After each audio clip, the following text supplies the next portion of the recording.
whatever he could grab, throwing it in the back seat of his car. Also just trying to get out. And of course there's a danger. I remember many years covering fires out there. You're asked not to turn your car off. Yeah. Because there's a problem with that if you turn the car off, it may not turn on again. Have you heard of that, Mike? I've heard of that, as well as, and if we could take Desmond's pictures full again, yeah, I'm going to look for another piece of video here. But that, and because if fire crews need to jump in and move your car, you know, as journalists, when we cover fires, they're always taught, or reporters and photographers always taught to leave the keys to the live van in the truck. Yep. That way, if fire crews need to come in and move it to get out of the way or to have additional resources, they can. And many times they would tell us, Mike, not only leave the live truck on, but leave the air conditioning running as well, just in order for the cabin inside the van, if we needed to shelter in place or whatnot, would be a little easier to breathe. But look at all that black smoke billowing over the San Bernardino area. Again, the Shandon Hills area, where several homes have already been lost, and the race continues at this hour to do what you can out there, as Desmond shows us here from the sky and from video earlier, doing all they can to save these homes. But for so many of these homes that we've seen over the last hour and a half, it is just too late. Fire has already made its way into the house, into the attic, and once that spreads, it's just a matter of time. And again, getting resources there. We're now hearing that there are several air units heading into the area to help basically, hopefully, squash some of these flames. It is just too much, Mike, right? Even for firefighters with hoses on these fires to fight Mother Nature here, it is just insane how quickly this fire has spread. And look in Desmond's live picture there on the left, you can see that white home with the roof. It's going up. Yeah, and unfortunately, that's a home that we've been watching that we were hoping was just going to have some of that outside damage, but it definitely looks like they've got fire through the roof at this point. And unfortunately, you know, that's just one of many homes. On the right side of the screen is video that we've looked at earlier. And, you know, as Des was pointing out, when we get these really big, intense fires with all that very thick black smoke, it's hard to tell what's burning underneath of the smoke as well. You know, and that is directly in the fire's path there. So who knows how many other structures or homes are actually burning underneath of it, because it's difficult to see through that smoke. And that big black toxic smoke is coming from that RV. That RV is continuing to burn. Those RVs, we see them, you know, here in LA too, when they catch on fire, those things will burn forever, and they burn hot. And as Des pointed out, there's so much toxic materials that they're all made of. And a lot of families, I know, when they're not using them, they might use them as a storage facility for some of their things, just keep things in there, kind of like a storage shed. So again, who knows what was inside that RV when it caught fire. Of course, a big concern when you have something like that near your properties that are now going up in flames. You can see it looks, should we take the live picture full so we can see it a little bit better, just what's going on there? Look at that, Mike. There's not much left but a foundation and some brickwork on this home you're looking at right there. Right, and the other thing I really wanted to quickly point out is one of our assignment editors talked with San Bernardino County Fire, who tells us these, you know, when we see kind of these larger homes, sometimes they could be vacation homes, things like that. We're told that everybody that lives in this neighborhood are permanent residents. So these are people who live here year round. So, you know, these are families and people that live here that are losing their homes, losing their livelihood. You know, that home on the top of the hill there, it seems like some of these things just didn't even have a chance. You know, we watched firefighters on that one balcony with a hose line trying to keep the fire at bay there. But then you see the homes like the one at the top of the screen right there that just really didn't stand a chance and were gone almost before this thing even started. As you know, the fire started about 2:40 this afternoon. Yeah, and let's hope, Mike, that these homeowners still have insurance, because we've been reporting in the news how many of these homes in these areas, many insurers just dropped coverage. And if these families haven't had a chance to find other carriers to go with, they may be in a heap of trouble here trying to get these homes rebuilt, whether or not they have enough insurance to cover the damage here. You can see this home here looks okay. It looks pretty good, Desmond, maybe right? An outbuilding. I'm looking at the backyard here. It looks like maybe the outbuilding, maybe a fire pit. That's the area there that's most damaged. But, you know, from the pool on, it looks okay right now. Yep, and this is a home that looks like it had pretty decent brush clearance as well. You can see how there was nothing to burn right here, and so the fire just, you know, got there and then had enough and burned itself out. So firefighters still on the scene, making sure that nothing whips up because this is kind of in the path of the way that the winds are blowing right now. And, you know, we don't even need really strong Santa Ana winds. Really, we've seen some incredibly destructive fires when we have breezes that are just 5, 10, maybe 15 miles an hour with a little gust here and there to 20 miles an hour. But when everything else is working in the fire's favor, it is more than enough to create a lot of destruction very, very quickly. So we've just surveyed the entire area here. We just did one big circle around this Shandon Hills area, and I count at least 4, possibly 5 homes that have gone up, and some ones that are in serious jeopardy right in here where the fire department, well, let's see as we zoom in if we can see. Let's just stay on the south side here now, Mike. There, I do see some water here. It looks like the fire is, it's right here on the doorstep, may even be burning some of the posts of this patio. But there's a real concerted effort by the firefighters to try to prevent this from spreading any further, to try to save this home here off of Circle Road and Vista Drive. Starting to see a lot of water being poured on this one, but you see how hard those fire crews have to work when there's no brush clearance. You just compare this to what I had just showed you earlier with that home that had really good brush clearance, and you know, that home is still fully intact. As we come down here, just along on Edge Hill Drive, this is where we saw the family here of this sprawling home that have been working to try to make sure that they stop. They're doing everything they can with fire extinguishers and hose lines, and so far so good. You know, it looks like they're doing a pretty good job there, doesn't it? Yeah, that doesn't really look like they have any interest in leaving. There are a lot of people down here, maybe a lot of folks that live on this. It looks like maybe 3 or 4 homes on this property, and just scrambling all over the place, doing anything they can to prevent the fire from infiltrating their property. We see some hose lines down here, so you know, very emotional, very tough, but so far looking okay for this home. This is on Edge Hill Road, which is where we also believe where the fire started just about an hour or so ago. Well, before we get to Marina Jericho with more on the forecast, Mike, you have some more information? Yeah, I just wanted to let everybody know we are finally starting to see a CAL FIRE helicopter on their way. They do lift off close to Chino. I forgot CAL FIRE out there has their own helipad. So they're coming up out of the Chino area. It's a Black Hawk that's coming. Right now they're coming in the kind of the Bloomington area. So they should be on scene soon. We'll see kind of what their game plan with it is.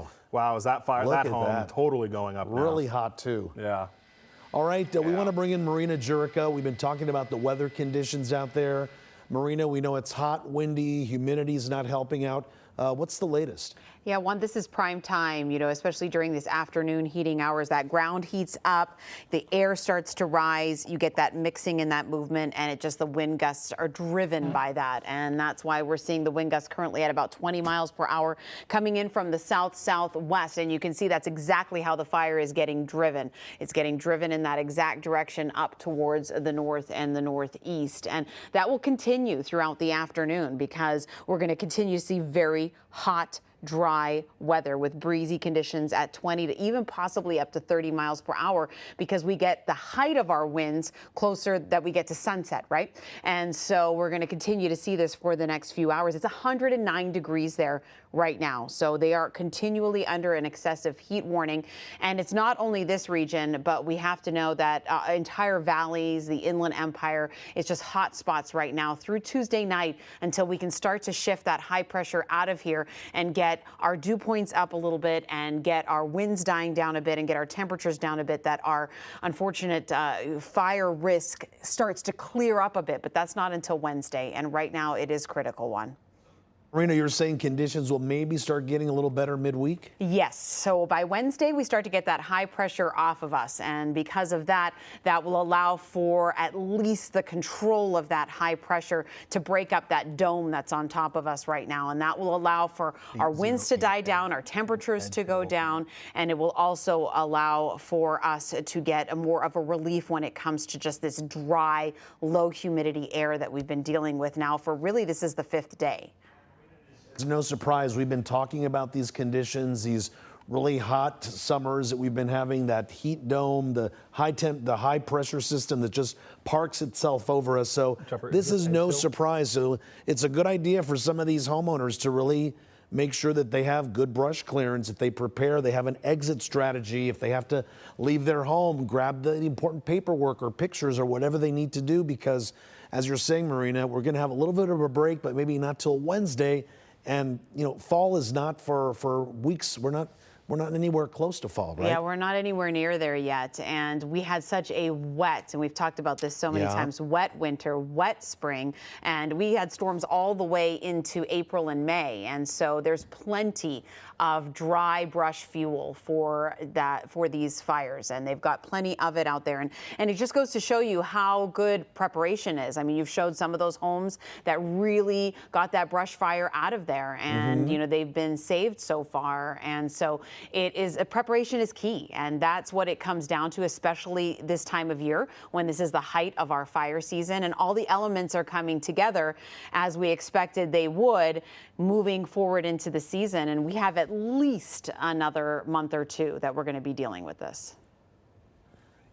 Yeah, no doubt. And Marina, we want to show now a little bit of the evacuations here on your screen right there, south side of and south of Ridge Line Drive. Also, north side and north of Edge Hill Road, west to and including Beverly Drive. And again, as we've been mentioning, that evacuation center open at Marshall Elementary School. You see the address there, 3288 North G Street. That might be a great location to set up with any family members or if you have friends in the area as a meeting location, because it's going to be very chaotic in this area, and I'm sure they're going to want to keep the roads clear for any fire crews or any emergency vehicles that need to get in there. And of course, we're monitoring this from the air with our Desmond Shaw and also Mike Rogers on the desk. Mike, what do you have? Yeah, I was just about to tell Desmond, it looks like that CAL FIRE Blackhawk is over the fire now, Des, so I don't know if you can see them making a drop or at least thinking about where they want to make a drop, but I do see them on the radar over the fire at this point. I also am listening to the radio here. So the way they work these fires is they have the engines, they have the personnel on the fire, then they have what's called staging, right? Where they can have additional resources ready to bring in. One of the incident commanders there asked for, hey, I need engines out of staging. We have homes that are about to go up. The incident commander said, we have nobody in staging. Everybody we have is here fighting the fire. Wow. And then I heard them put in a request for 5 additional engines from anywhere. Oh, and here we go. Now we have a new problem. Desmond, what do you see? Yeah, what's going on? Yeah. So this is okay. So there's that water dropping helicopter, and I bet that this is probably where they're going to attack, because they might be able to stop this in its tracks before it becomes too dangerous to drop on the home. So let's show, this is at the top of that ridge line where it looked like things were going well. So this street right here, as we widen out, this is Ridge Line Road. And look, all of a sudden now we have some towering flames coming up here, and these homes are definitely under threat. Although, again, we were kind of, well, we'll see how the brush clearance is here.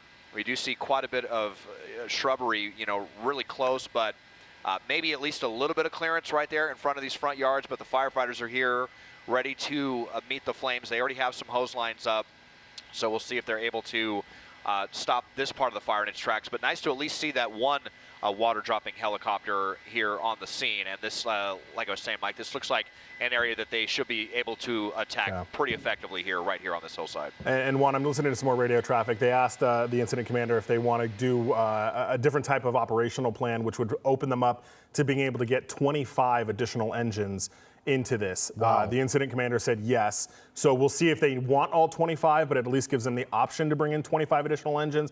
I've also heard radio chatter here about bringing in help from LA County. I was going to say, where would those come from? Yeah, Mike? so from San Bernardino? They've already asked for Riverside County, so Riverside is already there. Yeah. They've got mutual aid from within San Bernardino County, so they've got CAL FIRE, San Bernardino County Fire. I've heard Ontario Fire involved in this as well. And now it sounds like they are also requesting from LA County Fire. And yeah, now I'm listening to the dispatch. I heard just now probably at least 10 additional engines get dispatched to the fire. So they're really trying to bring in whatever they can. And you know, there are certain different engines do different things, right? There are brush trucks, there are fire engines, there are ladder trucks, and generally they want the brush rigs to come out here. But as we watch this home burn, that incident commander said, anything you've got, I'll take any type of engine. We just need some more resources out here. And when you're looking at that amount of resources heading into the area, Mike, that means that there's still a lot of uncertainty, right? As to when this fire might be put out, as to when they might get the upper hand on this, and whether it's going to spread to that neighboring community that you just saw earlier here in the broadcast, where you saw there's a lot of homes there. It is still windy out there. The concern of embers flying. Right. Well, and, you know, as you and Marina were kind of talking, Des and I was listening to some additional radio traffic about residents calling in and saying there's, you know, another home burning. And when Des and I tried to look, it is under that black smoke. So my next concern is, as soon as some of this smoke goes away, how many more homes are we going to see that have burned underneath that smoke? Because there is a decent, I believe, Des, and correct me if I'm wrong, there looks like to be a decent chunk of homes that we can't see under the smoke, right? Yes, yeah, there definitely is. Here's one right here that we're getting a little bit of a view of. Haven't seen this home yet, not seeing any active flame on that one, but just look at this smoke here as it billows to the north and the east. And this is one of the newer homes here that we saw that looks like it's just being completely gutted by the flames. We saw there are some firefighters down there. I saw some of the water kind of spraying through the fire there, so they've definitely been trying, but it's almost like a triage operation out here with these firefighters. What can we save? What is going to be a loss? How can we mitigate this? Maybe try to at least prevent it from spreading to neighboring homes. But it's just an impossible task for them when you have all of these factors. So good to hear that there's more engines coming to the scene, and we'll see. You know, oh, look at, here's that RV, which is just a pile of slag now that's melted basically down to the asphalt. Looks like there was a car right behind it as well. This vehicle suffered some serious fire damage, as all that is left here, practically nothing of this There's nothing home there. right on the hillside, just basically ash. And this one is going to be the same way. You know, it looked like maybe early on there could have been some hope for this home, but they weren't able to get any help here before the flames crept inside, and then it just completely exploded, ripping that home to ash. And then this home as well has been burning so long it's almost out. And again, as we zoom all the way in, That's crazy. not even a chimney left standing. Yeah, I was going to say, not even a chimney. And what's incredible, we've been on the air for not even an hour, or just over an hour, and just there's nothing left. Like you said, it's a burn scar. There's very little remnants of a home. And think about it. There's furniture in there, appliances. You know, bathrooms, whatnot, everything, just basically how quickly this fire has consumed these homes there, and just all that black billowing smoke that we still see in the area, and the fire continuing to spread, and finally resources heading in the direction where the fire is. Desmond, do we know if there's a nearby water source that they're going to be able to use to suck up the water on these helicopters and head over? There definitely is. There's definitely some water sources out here. I'm just kind of peering out the window to see if I can see directly where they might be. But I know, like up in the hillside, you know, all over Southern California, they'll have these really large, strategically placed tanks where a lot of times they can just land a helicopter, you know, right next to it and load it up with water and do a pretty quick turnaround. I don't see any open reservoirs right here in the San Bernardino area. You know, sometimes if they have the opportunity, they'll just dip into a golf course if they have like an artificial lake or something, but I don't see one of those immediately either. So, you know, that may be another issue, just the turnaround time for these choppers to bring them in and get water. It looks like it may be another factor that is working against the firefighters right now. I was just watching, Desmond, when you had a wider shot there, I saw that Edge Hill Road. It's just to the south of that of your shot right there, and just look at how much brush, trees, and whatnot is in that area, and a lot of homes that are along Edge Hill Road right there. Huge concern there for those homeowners, and we do see the firefighters up there, just kind of like you know, just watering down the hillside in hopes of that the fire doesn't move into this area here.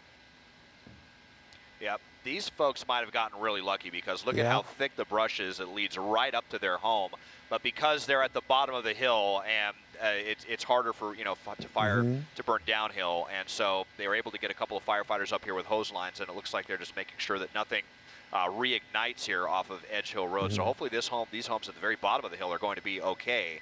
But I have to imagine it's just very frustrating for these firefighters to come out and see this kind of situation where where they basically, the homeowners have basically created a situation where it's just created a scenario where the fire can come in and spread this quickly when the brush is not cleared. So just a horrible thing to see. This home here, still a lot of threat, but a lot of firefighters outside on the patio with hose lines. It looks like so far it's just been vegetation. There might have been a little outdoor barbecue area that burned as well, but the main structure, not at this point, but this one right here just getting overtaken with smoke right now.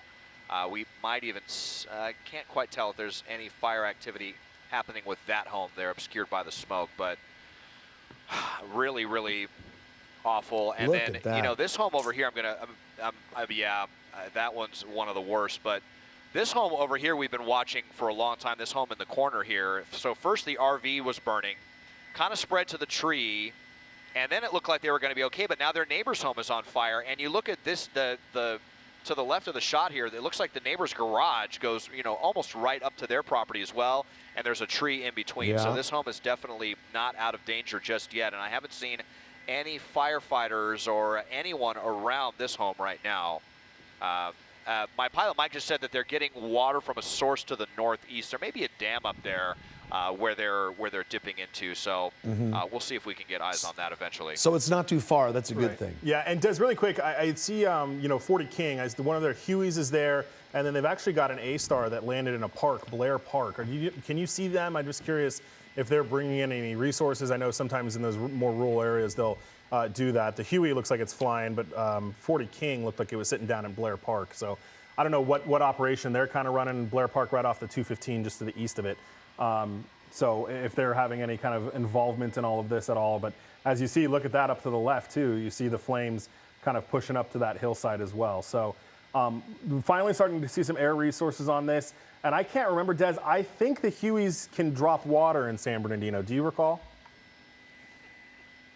I believe that is the case.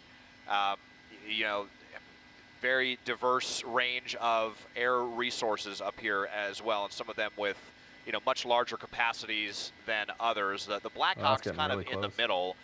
We would love to see the Chinook or the air crane out here, the ones with the many thousands of gallons of capacity that are actually capable of even doing multiple drops. Their tanks are so large. Oh, you know what? There's a fixed wing DC-10 on the way, Des. Okay, so they're probably going to put some Phos-Chek right up along this hillside here that I'm showing you. Maybe I can even just paint a line. I would anticipate right in this area is where we may see some of that be dropped once they make it to the scene. And my pilot Mike let me know that that Blackhawk, God, there's just so much to look at right dropping now. Water right there. I think right over there. Okay, so on that home that was burning, that we've been watching burn now for a very long time, or at least maybe right around the perimeter of it, kind of a surgical operation, because they don't want to eject all of that burning material into the air and have it, fanned by the flames to go burn another home. But maybe if they can kind of do it around the periphery of the home and stop it from spreading to its neighbor right here. And really quick, I don't know if in the control room, if we can come to my computer here, I want to show you a map of this area, a Google map. So this is the home that we just were watching burn. This is the home right here. This is where that RV was burning. This is the other home that we saw burn.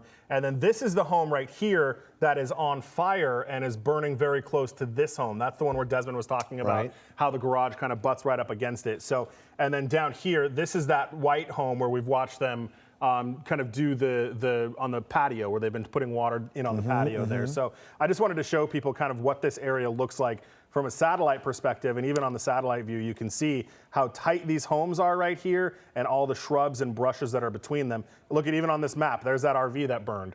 Wow. So yeah, so this has been here for a while. And Mike, I'm wondering whether or not you've heard of any power issues. We saw so many power lines kind of in the area there. Have we heard of any issues with electricity? So I did hear them put out what's called a life alert, a life hazard alert for the firefighters, letting them know there are downed power lines in the area. They believe that the power was already all shut off, so they don't think that there is any real imminent risk to fire crews. I would expect that the neighborhood below the fire to the south of it is probably without power right now, at least until Edison can divert some of the circuits to keep them in power. But I would assume that this area is probably without power at this point. And it's going to be a while, right? Even if the power is out to this area for Edison to bring in people and repair power poles and restring power lines, it's going to need the power to be rerouted a different way into this neighborhood here. And you can see again this fire burning right there, this home right in the middle of your screen. The entire home surrounded by brush. It's almost, and it's a little brush cave there. And look at this one here, the White House that we've been monitoring since the very beginning of this firefight. We're looking at this is called the Edge Hill Fire. It's been burning for about an hour now. And just how quickly this fire in an hour or so has destroyed so many homes in the area, burned very quickly to the point where many of the homes you can just see basically a little bit of a foundation of what's left there. Now, evacuation orders, those are still in effect right now, and we may see more as this firefight continues. There they are on the right side of your screen. The streets evacuated, well, the south side of and south of Ridge Line Drive. Desmond was showing us just how many homes kind of are on that street of Ridge Line Drive there. So far, they want everyone in that area to leave. The north side and north of Edge Hill Road and west to and including Beverly Drive, that's also an area of concern. So evacuation orders are in place there. And an evacuation center is open at Marshall Elementary School with the address of 3288 North G Street. Again, a good place to congregate and wait and for further information, and also a good place for family members to gather as maybe they're heading home from work or heading home from, maybe they were away from home when this fire broke out and still have no idea what's going on now. So we're continuing to follow this fire break that's burning here in the San Bernardino area, in the Shandon Hills community of the San Bernardino, a fire that so far we do not know how it started, right, Mike? Is that the case? No immediate cause at this point. Just it all happened pretty quick, and it burned for quite a while before we finally got some air resources overhead. Des, if we can go back to that neighborhood, one thing I kind of wanted to point out is, where all those folks were trying to do their own fire protection there, that area finally seems like, hopefully it's a little bit out of the woods here. I think we may starting to get to a point where, unfortunately there are homes burning, but it looks like a lot of the brush is finally maybe kind of getting a little bit more under control, which hopefully will make it the flames harder to spread. Not that it's good that structures are burning, but if that's the only thing that's burning, hopefully that slows the spread down. It's really the brush between the homes that causes it to bounce from home to home. Although there are times, like we saw with that RV, where you have the embers catch RVs on fire as well. But unfortunately, these homes, just total losses. And I wanted, Des, if you can pan just to the left a little bit. I was just looking at Google Maps. That was a home as well. I don't know if we saw that burning or if that was, no, not even that, but just to the bottom of your screen as well. So I was just checking Google Maps. That was a full home there that is just nothing now. Yeah, this I think was one of the earlier homes that we saw burning, all the way down to the foundation. That might have been the second one that we saw. The first one that I saw was this one right up here, and then this one right down in here. So we have at least 5 or 6 homes that have gone up, and it looks like all of the ones that have caught fire are going to be a complete loss. I have not seen any hose lines on this, any firefighters in this driveway. This is right near where that RV was burning as well. That's right under the trees right there. You can see a couple of little residual flames. That has pretty much burned itself out completely. But this right here is Vista Drive, and I have not seen a single engine up on this section of Vista Drive. I think they've just been so busy on, these other ones, and then they were also up on Ridgeline. I mean, there's two. It's almost like 2 separate fires now at this point, the way this is burned. Everything right here, Vista and Circle Road, is really the epicenter of all of the destruction. But then you see up over here as well, all the way up here, where things are definitely looking a lot better. Hillhurst Drive, Ridgeline Drive, we saw a couple of pretty scary flames earlier, but firefighters came up to the backyards of all of these, and they were able to get everything snuffed out, despite the fact that, again, we see a lot of brush right up in this area, right up all in here. This is really, really bad to see. Extremely dangerous stuff. So if you had any hesitation about, clearing your brush, I know it's really hot out there. It's a lot of tough work. Or you might have to pay somebody to do it. But you see what happens, or what certainly can happen, when you have the clearance versus when you don't. Alrighty, Mike and Desmond on the phone right now. We have San Bernardino Fire Public Information Officer Eric Sherwin. Eric, are you with us? Hello, Eric? Eric, can you hear us? I can. Hey, Eric, thanks for joining us. This is Juan Fernandez, Mike Rogers, and Desmond Shaw up in KCAL. We're watching this pretty aggressive firefight going on there in the San Bernardino area. Can you give us the very latest on what you have?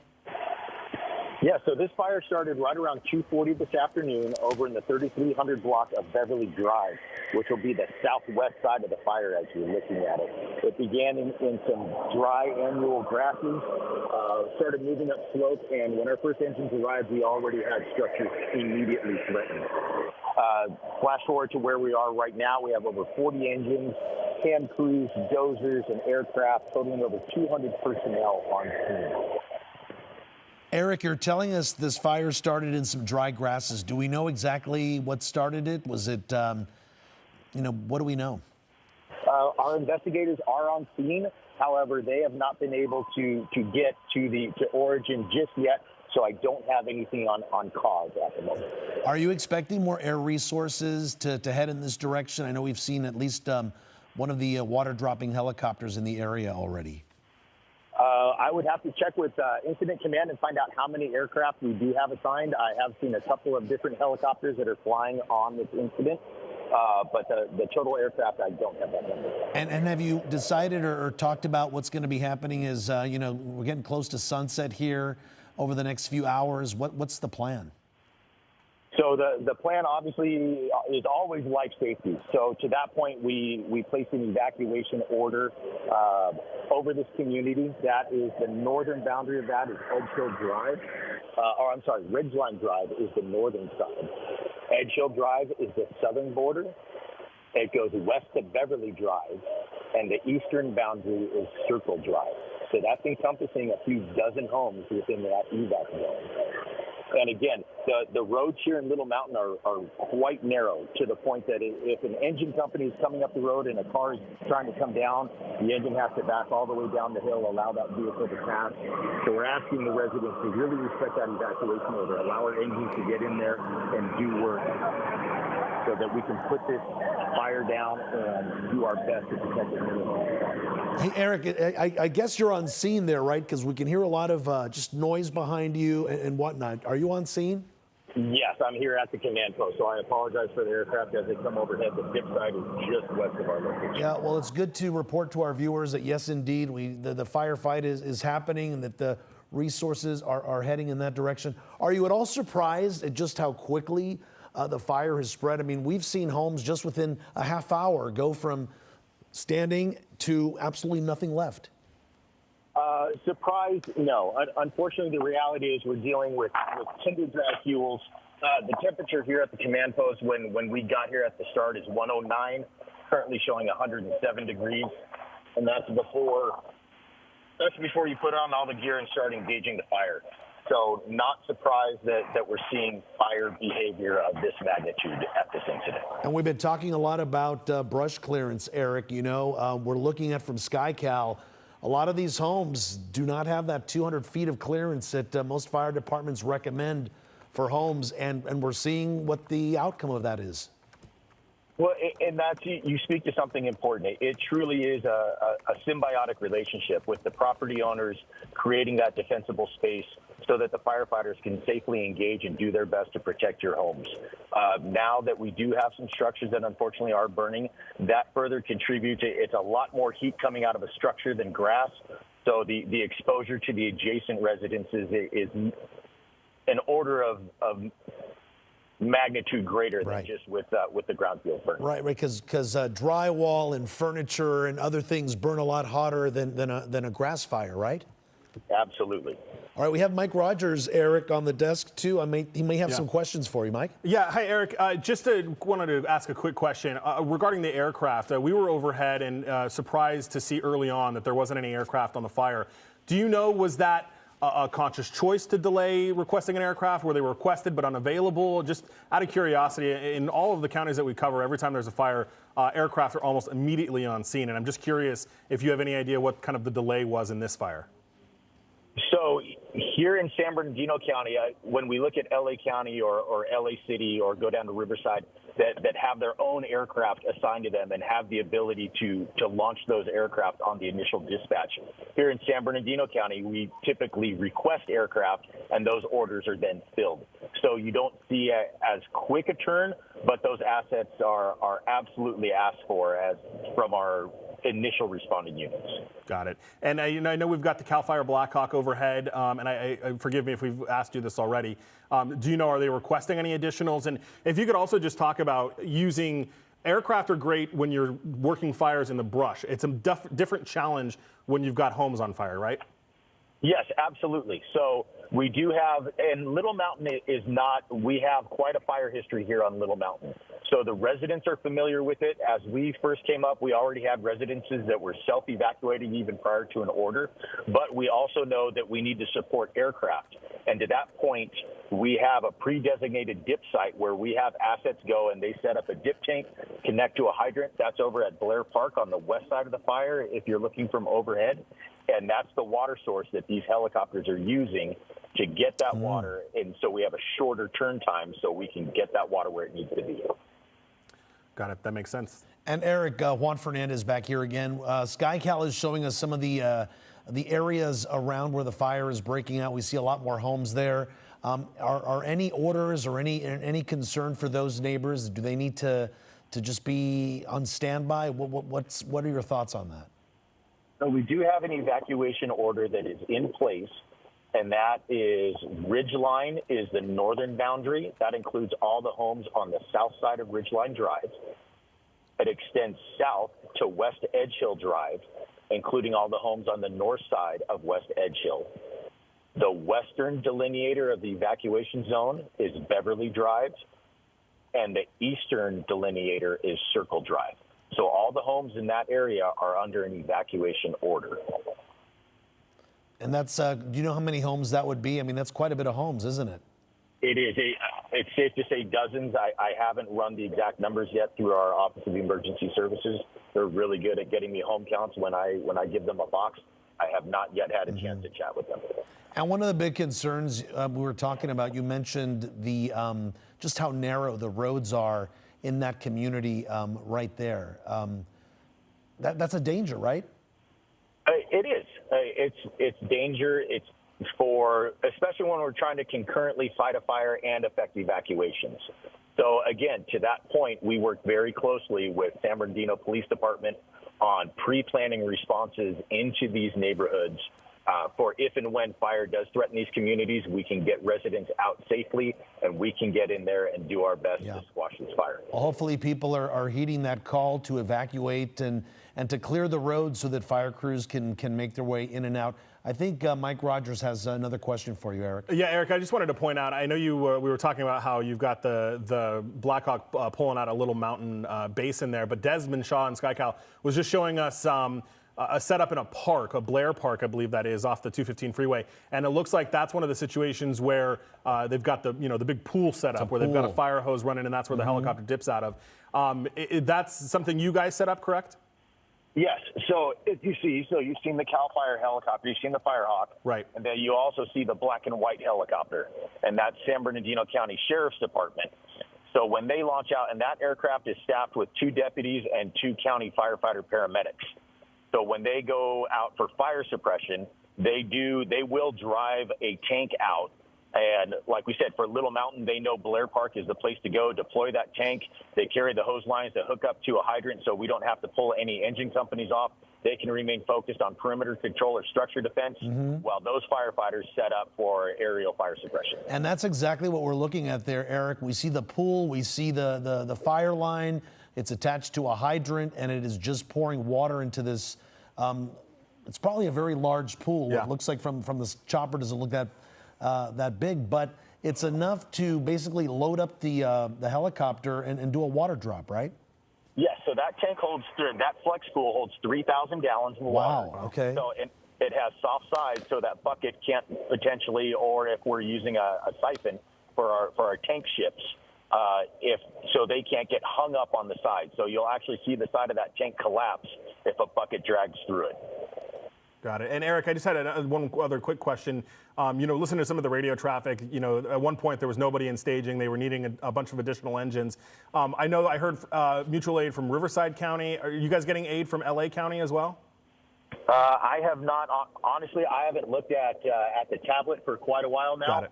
But I can go back there and look, but then you have to deal with the noise of the aircraft flying overhead. I can tell you, we do have Riverside City has contributed 5 engines. CAL FIRE has a very robust response here, and then all our cooperators here within San Bernardino County as well have been assisting as needed. And Eric, we're seeing a lot of black, thick smoke. How dangerous and how much of a concern is that for not only fire crews, but people in the area?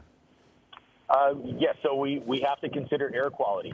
When we come out for a vegetation fire, typically we're dressed in less heavy-duty personal protective equipment so that we can move quickly through the brush. When we do get structures or vehicles that are involved, that's traditionally when we're on our breathing apparatus that can ensure clean air and we're not inhaling things that could be hazardous to ourselves. So that's something that each engine company is taking into account when they choose to engage on this incident, what equipment they should be wearing. And then for residents as well, that's another reason to heed the evacuation order.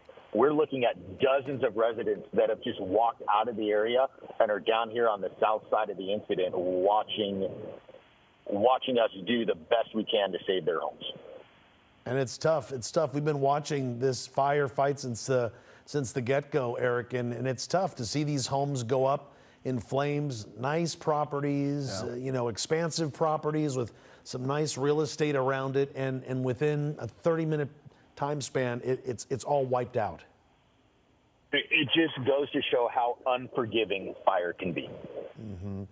All righty, Eric Sherwin with the San Bernardino Fire Department, we thank you so much for your time with us and giving us some really great information, and also reminding our viewers the importance not only of brush clearance, but also to be prepared. This is now being called the Edge Hill Fire, burning in the Shandon Hills area. Eric Sherman telling us it started right around 2:40 this afternoon in some dry grasses on the scene there that quickly spread. They had 40 engines on it, dozens of fire crews. And it looks like, Mike, for now, it looks like right now the fire is basically concentrated on several homes, right? Yeah, and homes always will burn longer than brush, right? So they can get the brush put out. And unfortunately, now we're watching these homes just burn to the ground. Firefighters doing what they can.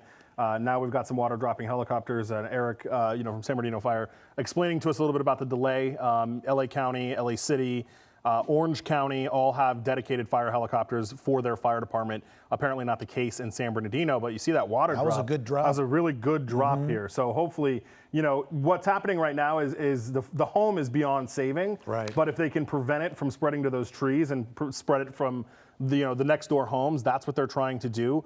And here we do a second drop. That's it looks like an A-Star that's dropping water on that one, and the other one was that Huey that came in. So they're dipping out of that park over there with that pool that we showed you. There's an engine coming into the cul-de-sac here, which is the first time we've seen an engine be able to get back into that cul-de-sac with some firefighters, and hopefully they're running some hand lines as well.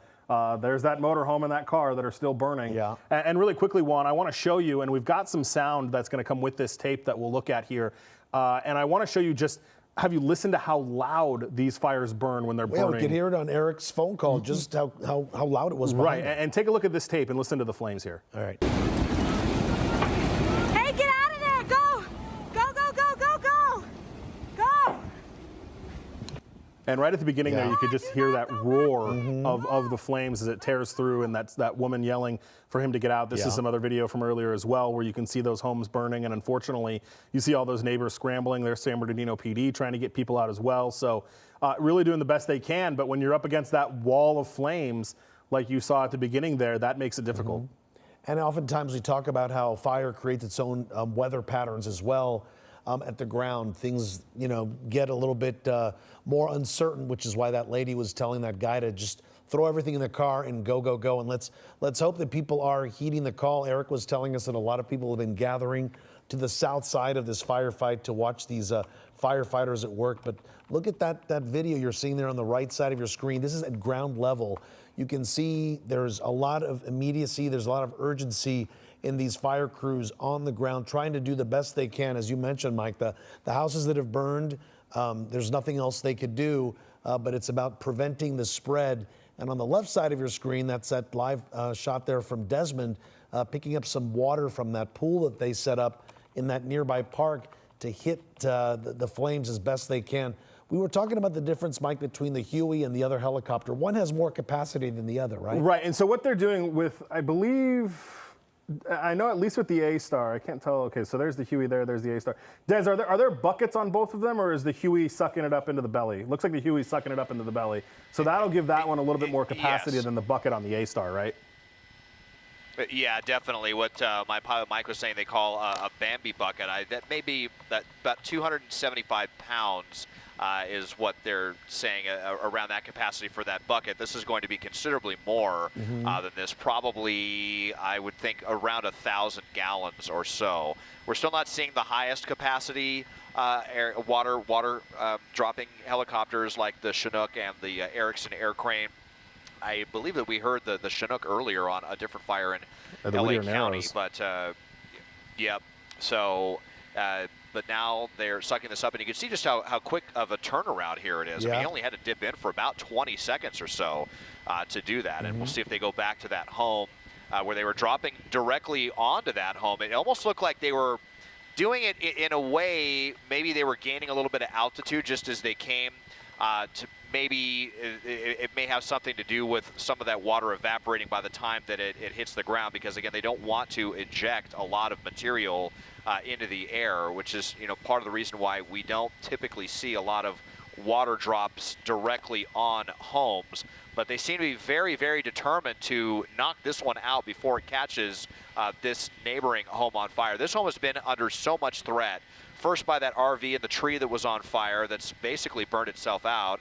It's the neighboring home, which burned all the way down to the foundation, and now the other neighboring home as well. So it's been extremely stressful, I'm sure, if the homeowners are watching here at the end of Vista Drive, at the end of this cul-de-sac. But so far, so good. We haven't seen any flames on that property just yet, but their neighbors definitely not as lucky. In fact, every home surrounding this home has burned now. This was one of the very first ones that we saw here just above them, and now just to the east of them and to the south on the cul-de-sac. All of their neighbors have burned to the ground. It's just so awful. And it was so impressive to see that helicopter come into that park, Desmond, and scoop up the water from that pool. And as Eric Sherwin from San Bernardino Fire was telling us, those pools have soft edges, so if that hose kind of drags along the pool, that side collapses and lets the helicopter continue moving so it could do its water drop and come back and do its thing. And we're watching it right there. Here's another water drop about to happen right there, and they're doing it right above the fire there. And you can see when the water hits the fire, it creates its own steam as well, Mike. And yet still, as Eric was telling us, you know, San Bernardino County Fire, that's right. He was telling us, you know, furniture, drywall, insulation, all that burns a lot hotter than brush, than dry grasses. So that's why you see these fires just a little bit more stubborn once they hit these homes here. And again, this fire burning, the one just to the left of it, untouched for now, and let's hope that it stays that way. And Mike, if you're looking at this shot there from Desmond, it looks like the fire is burning in 3 spots right now, right? Yeah, all the way around it. And you know, one of the things that's also happening when they're pouring that water on it from the helicopter is these homes are now so compromised. Their structure is so compromised that there's likely a lot of collapse that is happening, which I'm sure is also pushing out its own set of smoke. Which is, you know, what they have to balance is, because if they don't want embers to shoot up out of that if these homes are starting to collapse. And unfortunately, that one right there is totally burning. But again, we're in a situation, and it's not good, obviously, for any of these homeowners, but it appears, and Des, tell me if I'm wrong, it appears that all that is left is burning is homes, right? I don't see any active brush that is still on fire that would then spread this to any more homes, hopefully.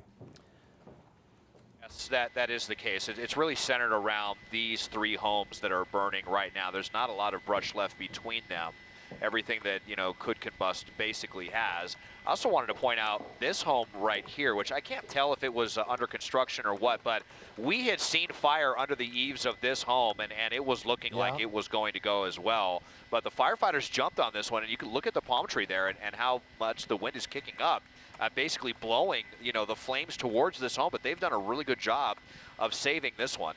There was definitely fire under the eaves. You see some of the foam that they used to douse the flames, and we're not seeing any flames. So hopefully that one is going to be saved. But look at just a couple of feet away here, this other home right here. So you see they're down there on the ground as well as on the roof, actively getting some water on it, trying to prevent it from creeping to the east. A big tree right there in between both of those homes as well. So it's really just this small area right off of Vista Drive and Circle Road that is really the epicenter of destruction. I think, and El Camino Road, where we saw a couple of the homes, Hillhurst Drive, where the fire was earlier, came dangerously close to this one as well. But, you know, we were talking about brush clearance, and that may have done the trick to save this one. Still, you know, a lot of flame nearby, but we haven't seen any flame creeping right up to that home. And then back here at the very back was pretty scary for a bit off of Hillhurst Drive and Ridgeline Road, but, you know, looking really good now. Up here, just a little bit of a mop-up operation there. No active flame, came very, very close to all of these homes. But, you know, San Bernardino Fire, they're going to be here throughout the night, making sure that nothing sparks up to make sure that these homes, you know, continue to be standing. And that's a concern, Desmond. I'm kind of surprised that house that we were watching where you saw the flames underneath the eaves, right? And it looked like, uh-oh, this one is going to get hit next, and it seems like it's been saved. The concern is, again, overnight, we've seen it happen time and time again where it looks like the fire is out. There's still fire burning underneath some, let's say, pine needles or brush, and then all of a sudden in the evening it flares up again. So they're going to be watching this overnight. It's a big concern again for firefighters, people in the community. It's still windy out there. Marina Jurica telling us earlier this afternoon that we're not going to see relief till maybe midweek. Temperatures there at the peak of the firefight were 109 degrees, so that's very hot, Mike. It's still windy, and again, the winds aren't helping either. Yeah, and you know, we are starting to, I'm listening to the radio traffic, starting to come into a down phase of this, which is the good news. You know, we're here in Studio City. We have a Chinook that is part of the quick response team out of Van Nuys Airport, and their flight path is right over the top of us. So I just heard them flying over, looked at the radar they are, and they're headed out east. But then I just heard the San Bernardino Fire Incident Commander say you can cancel the aircraft from LA and from Ventura. So it appears that the Chinook that just flew over us was at least headed that way. I'll watch and see if they turn around, but it sounded like the incident commander said you can go ahead and cancel those two. And again, I think it's because we're in that position where they've got 3 of their own aircraft. They've got an Intel fixed wing, it looks like, up at 10,000 feet now that I'm looking at, which is going to have them get a better kind of overview eye on it. But we are looking at a situation where we are talking about homes right now that are just burning. Yeah, the good news is, Mike, you're saying this is called a downgrade. What did you call it? A down? Yeah, they're just starting to kind of downward slope this.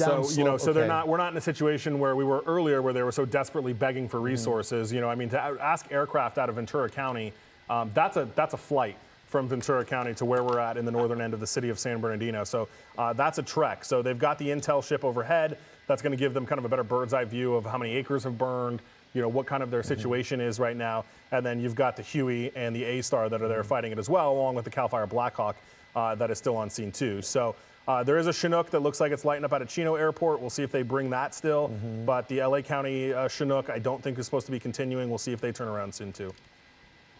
Yeah, Mike, and the good news is, I don't know if it's what we're looking at here, maybe the smoke is a little lighter, but we are starting to see more of those ground crews with the hoses hitting those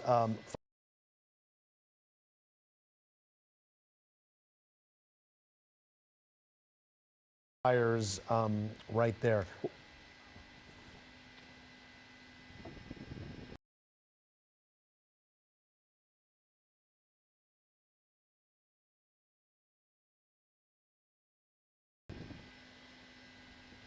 All right, if you're just joining us,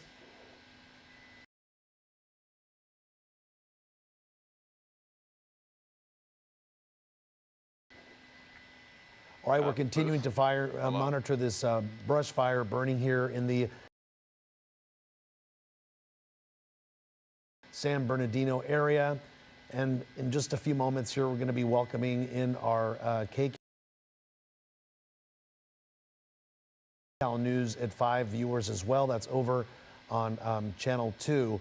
In the meantime, you can still see the homes burning in the San Bernardino area. This is in the Shandon Hills community where you can see the fire burning. Several homes destroyed in this fire. One that started right around 3-ish, Mike? 2:38 was the start time, right? yeah. Okay, that was the initial dispatch time. So just before 3 o'clock, and this fire again destroying so many homes here. The firefight now on the ground and in the air, doing the very best they can to avoid this fire from spreading to the nearby communities there. As I mentioned, Marina Jurica telling us the conditions out there are not going to get any better till perhaps Wednesday.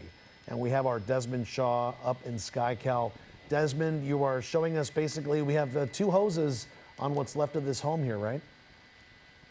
Yes, and you can see all of a sudden, a lot of firefighters have made it here to the end of Vista Drive at the end of this cul-de-sac. So we're starting to get some water, not just from the air, but from the ground as well. Some high pressure hose lines on that one. I'm hoping that we're going to see firefighters be able to hold the line at 5 or 6 homes. I know there's at least 5 that have gone for sure. It might be 6, but you know, we are starting to see them finally getting a handle on all of the destruction here. This very pernicious fire. This one right here, frankly, I mean, there's definitely still some damage to this home, as you see there, a cascade of water coming down from the Huey right there. But I mean, it looks like, you know, it's going to be salvageable. At least it was not looking that way about 20 or 30 minutes ago. So, you know, we'll take obviously whatever good news we can get on this situation. This one here was also under very, very serious threat, but starting to breathe a little bit easier. We're seeing just a couple of homes here. This one still is almost now completely burned itself out. And we've got 1 or 2 that are still actively burning. This is the most destructive one right here, and the issue is just trying to prevent. So this is what we were worried about, the garage right here, and now you see right up against this neighboring property. So as they start to hose directly into the garage, and hopefully they'll hold the line here, guys. And you got to say, oh, sorry, go ahead, guys. No, yeah, we're getting ready to start the simulcast. Good evening, everybody. I'm Pat Harvey. I'm joining Juan Fernandez, and all right. Good evening. We have breaking news on KCAL News at 5 o'clock. We are now simulcasting on CBS Los Angeles on Channel 2 and here on KCAL News on Channel 9. I'm here with Juan Fernandez and Mike Rogers and Desmond Shaw overhead. We're talking about that brush fire burning at least 4 homes. I believe Desmond said at least 6 maybe in San Bernardino. And you can see how intense the firefight is there, Pat. The fire is in the Shandon Hills area of San Bernardino. It started in the 3300 block of Beverly Drive near West Edge Hill Road in what a fire official was telling us was in some dry grasses. Hello, everyone. I'm Juan Fernandez. And I'm Pat Harvey. We have live team coverage for you now. Let's begin with Desmond Shaw. He's got the overhead view from SkyCal. And Des, how is this looking compared to earlier this afternoon? We're definitely off to a better start for the 5 o'clock hour than we were the 4 o'clock hour, no doubt about it. I'm hoping that this is going to be the extent of the destruction. Still very tragic. 5, possibly 6 homes that have burned, most of them all the way down to the foundation. This was a really big, beautiful home with some fantastic views off of El Camino Road that is no more. That was one of the first 2 homes that we saw that were burning by the time that we got to the scene. And then there was a home down here as well. This one, what was here was the second home that we saw burning on Vista Drive. This one's been burning for quite some time. A home here in the center of the shot that miraculously, fingers crossed, it looks like the fire department will be able to salvage. There had been some flames under the eaves and was beginning to infiltrate that home, but the fire crews swarmed it with the hose lines and were able to get that knocked down. There was a really scary situation with this one down here, this multi-level or a multi-dwelling, I should say. It looks like possibly 3 or 4 homes here, and there was a huge family that came out here that were scrambling around They're still down here right now. They had hose lines and even fire extinguishers, a couple of pickaxes coming down, and the flames came right down into this area here. You can see now they're kind of trying to dig a fire line and keep everything cool with some gardening hoses. So hopefully the threat is over for them as well, but that was quite a scene watching at least a dozen people that looked like maybe friends and family on this property that came and scrambled, basically doing the work for themselves, and hopefully they were able to save their home. But this is not the entire extent of the fire as I widen out and show you. And let's put up the map tracker to show you Vista Road and Circle Road. Vista Drive and Circle Road has been kind of the epicenter of all of this destruction, as well as El Camino Road and Hillhurst Drive, where we saw some homes burning. But up here as well, off of Edge Ridgeline Drive, we had some pretty scary flames as well. It looked like the fire jumped this road and was kind of creeping along the hillside. But a lot of these homes had really good brush clearance. And we haven't seen any homes on this ridge line burn, and now the fire crews are doing a very good job of holding the line there. So we're definitely making some progress, but it's definitely going to be a tragic loss of homes. Fortunately, we have not heard of loss of life or any injuries on this one, but it happened really, really fast today in the hills of San Bernardino with this destructive fire. Pat, Juan, and Mike. Well, you know what, Desmond? Oh, that's a wonderful drop right there. Yeah. Part of the reason, unfortunately, they were a little slow in getting some resources there in terms of choppers, which was, would you say that was sort of unusual since we don't have a lot of brush fires or big brush fires burning in the area? It took a while. Des? It did take some time. Yeah, it took some time they were getting some from CAL FIRE, we believe, coming from the Chino area. We had the fire official on the line earlier saying that it definitely took them some time, that they were not able to scramble the choppers as quickly as we've seen them, at LA and Orange County. I mean, a lot of times the fire's only burning for 5 or 10 minutes, and they already have, several water-dropping helicopters there. Unfortunately, that was not the case. And because the fire spread, I'm showing you this area here because when we were watching homes burn to the south off of Vista Drive back in this area, we saw a lot of firefighters. They were spread thin really early, I think, and they were really determined to stop the flames that were burning in this area. And because they had their hands full with that hillside and all the brush and that uphill topography, it seems that maybe they had not had the resources or were not able to get some of those engine companies up in here quickly enough onto these winding roads to be able to prevent the fire from spreading. But now they are here, and they've definitely actively saved 3, 4, maybe 5 homes. But like I said, 5, possibly 6. Unfortunately, they are burning to the ground. And Pat, the big problem was brush clearance. We've been watching these homes, the brush that basically would just kiss the roof lines of these homes being so close, and that is what I think fueled a lot of this fire this afternoon. And a lot of trees. And as Desmond just mentioned, the homes that did have brush clearance, well, fortunately, those fared a little better, right? Yeah, they did a little better than the ones, unfortunately, who were lost. But it's just amazing, again, to see just how quickly, once they jumped on this, they really got to it. I believe about at least 200 fire personnel are out there now. Yeah, 200 fire personnel, and we are just getting an update. So this is not a CAL FIRE incident, but they are doing the mapping for it, and they've mapped it at 100 acres. So that's the most significant update we've heard. Originally, San Bernardino County Fire had said 5 acres. Clearly, it was a lot larger than that. And now that we've got that, they call it an intel plane, which kind of does better mapping for it, and they're mapping it at about 100 acres now. Well, the other thing that's we're glad to see this happening now, because I was listening to you guys all afternoon, and I heard you talk about, and Marina talk about the winds, and the sundowner winds are expected, as soon as darkness falls, and that's not good when you've got triple-digit heat and low humidity. Yeah, that was when we were talking to Eric from the fire department. He was telling us how quickly this thing just really took off. And even when we were overhead, that home where they were on the balcony there, putting water off of the balcony, we saw a piece of brush just shoot up instantly and brush up right against that home. And he did say that one of their big challenges here was not having brush clearance. It made it very difficult for them to try to stop it, and then it just bounced from home to home to home. When we got overhead, all of that hillside had already burned. That was already burned and done, and we were dealing with what's in the neighborhood here. And then you had that RV that caught fire, and there's that one house right there to the left of Desmond's screen that he's actually coming in on with the solar panels on the roof. Those people in that home have somehow gotten incredibly lucky. Houses on both sides of it completely destroyed, an RV burned right in front of it under a tree, and somehow that home managed to escape any kind of serious damage, a lot of smoke, I'm sure, but certainly faring better than the neighbors, all three of them on each side, that have totally lost their homes. Did the panels have anything to do with that? I don't think so. I think they just, I mean, and even that doesn't have great brush clearance. I mean, I think they just got incredibly lucky with the way that the winds maybe were blowing a little bit, or the way firefighters were able to get in there. But you have homes on all sides of it that were completely destroyed. The RV and a car in front of the home burned and caught the tree on fire, and somehow they were okay. Yeah. And we know embers travel, so we know they could very easily have hit this home. But as Mike was saying, they got very, very lucky, Pat. And these are, from what I understand, older Spanish-style homes, a lot of them. Beautiful, but then again, when it comes to something like this, look at that. Oh, that's so sad to see there. They don't do very well at all because of, obviously, their older homes.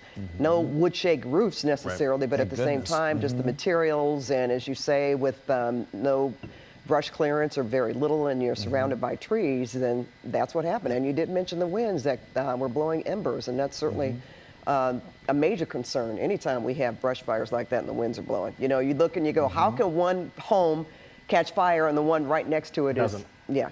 And building specifications too for these older Spanish homes too, Pat, are not up to code as they are today. And something that I found very interesting from Eric Sherwin with San Bernardino Fire was how the home, anything inside the home, couches, insulation, drywall, burns a lot hotter and more intense than, let's say, brush.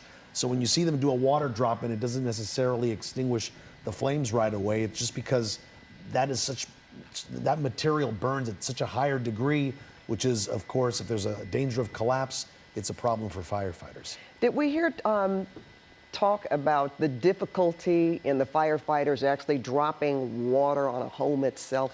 Right, and that's, you know, who asked that question? Yeah, we talked to Eric about that a little bit, and it presents a much different challenge because, you know, when you're burning brush, they can come and they can do these kind of flybys and cover a lot of ground with that water drop. But when you're doing homes, you've got firefighters everywhere. You've got to make sure that there's nobody underneath because that will absolutely injure a firefighter. And then we're looking at these homes that are so deteriorated now because of the fire, they start collapsing. And actually, even without, look at that, is starting. You see some pieces of wood falling, even without pouring, you know, all that water from a helicopter on it. So there are considerations that they have to make when they're going to do water drops on a structure.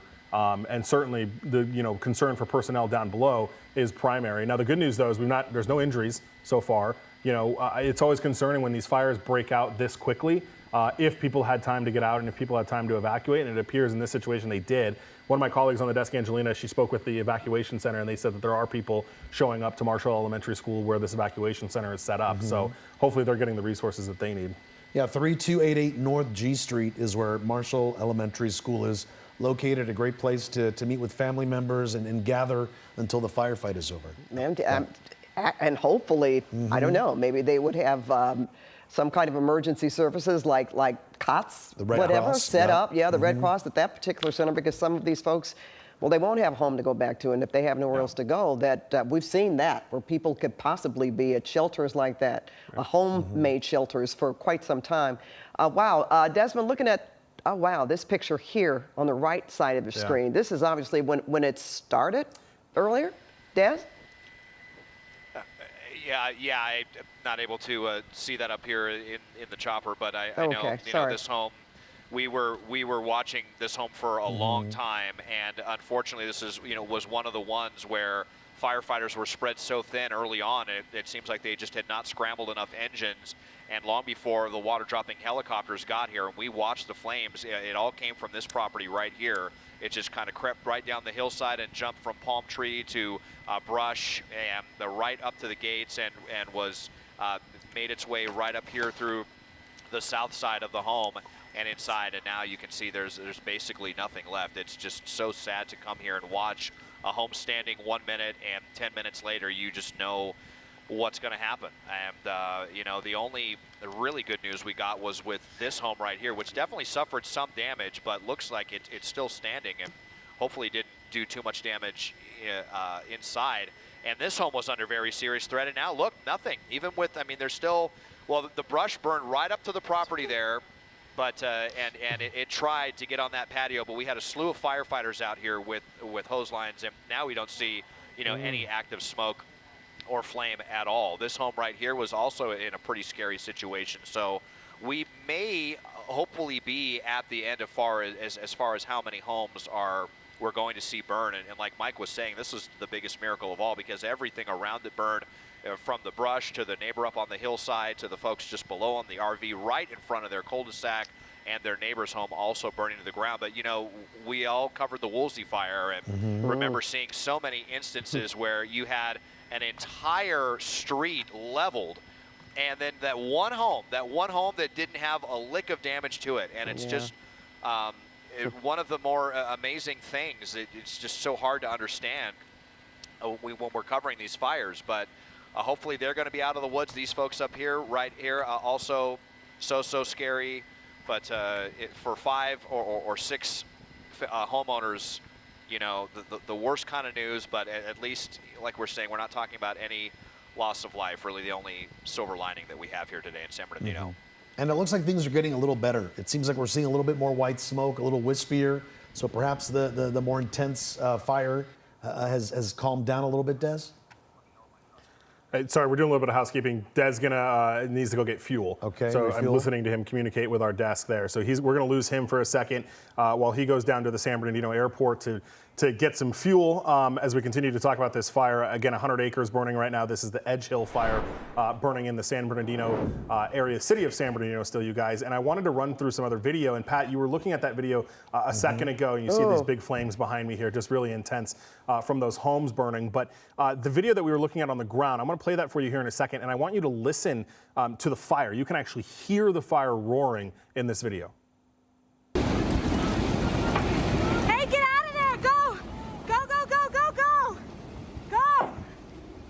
Yeah, you hear the woman saying, go, go, go, go, go, and luckily that's what he did, and that's what saved, you know, a lot of injuries from happening here. And this is another angle of that video as well, and you can see that towering wall of flames. I mean, she's on the ground level, and you can see how tall those flames are as they shoot up into the sky. And unfortunately, this is some more video from KCAL that we were looking at, and I want to show you this home right here on the right. That's the one we were just talking about, where Des was just showing, and look how close those flames got right to that balcony of that home. This is one of a few homes that were saved here moments after this, and you can see them on the patio there. There's the fire department bringing in hose lines, and they were actually able to fight back those flames. But just remarkable that they were able to do so, considering how close the fire was to the homes there. We'll show you the next piece of video here, excuse me, as well. And unfortunately, these homes were not as lucky. And that home on the right there, that's that Spanish-style home that we've been talking about that unfortunately we watched. And at first, it was this situation here where you see it coming into the brush up against the patio there. And Pat, as you pointed out, these are tile roofs, not wood roofs, which did help them for a while because we saw some of these palm fronds, and you can see the tree on the far to the left there burn and come onto the roof. Now, if you had wood roofs, that would have gone up probably a lot quicker. These tile roofs helped them a little bit, but unfortunately not enough.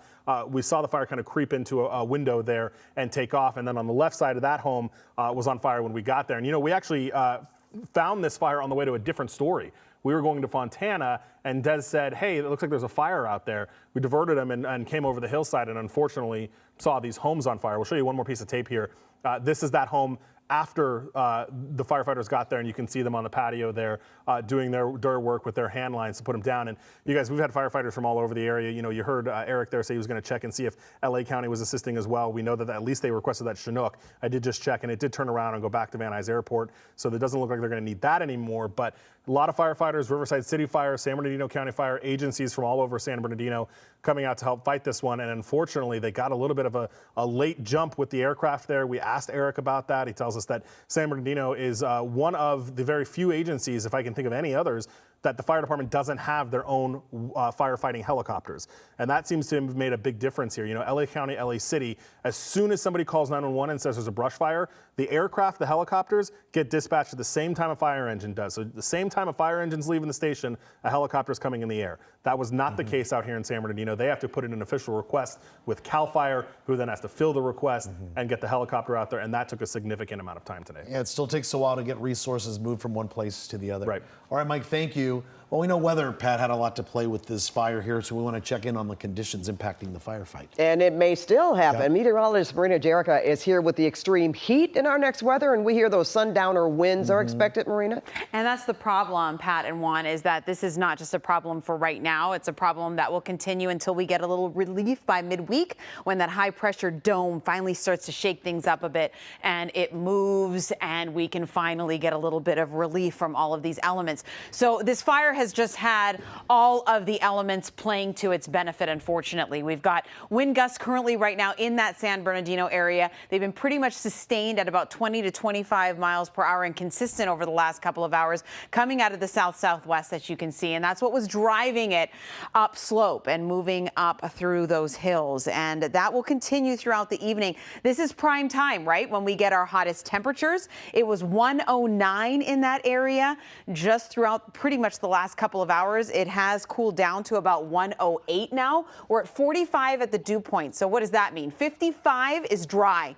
So we are at 45. So the dew points are very dry.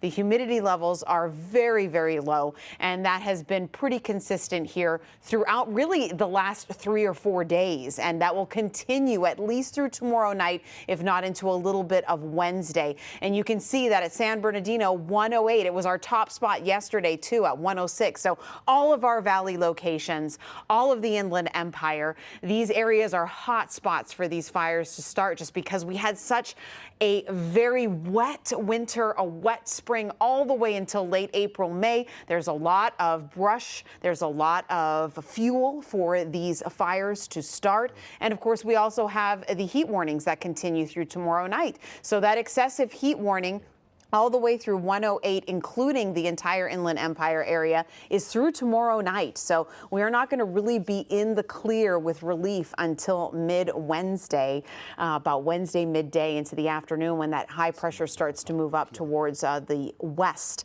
And the heat advisory pretty much through the rest of our viewing area is for temperatures up to 105 through tomorrow as well. It's really only our coastal areas. And Juan, I know you were talking about this with me a little bit earlier, but we create our own weather when fires start to happen. So when vegetation or houses burn, whatever it is that's burning, huge amounts of heat are released.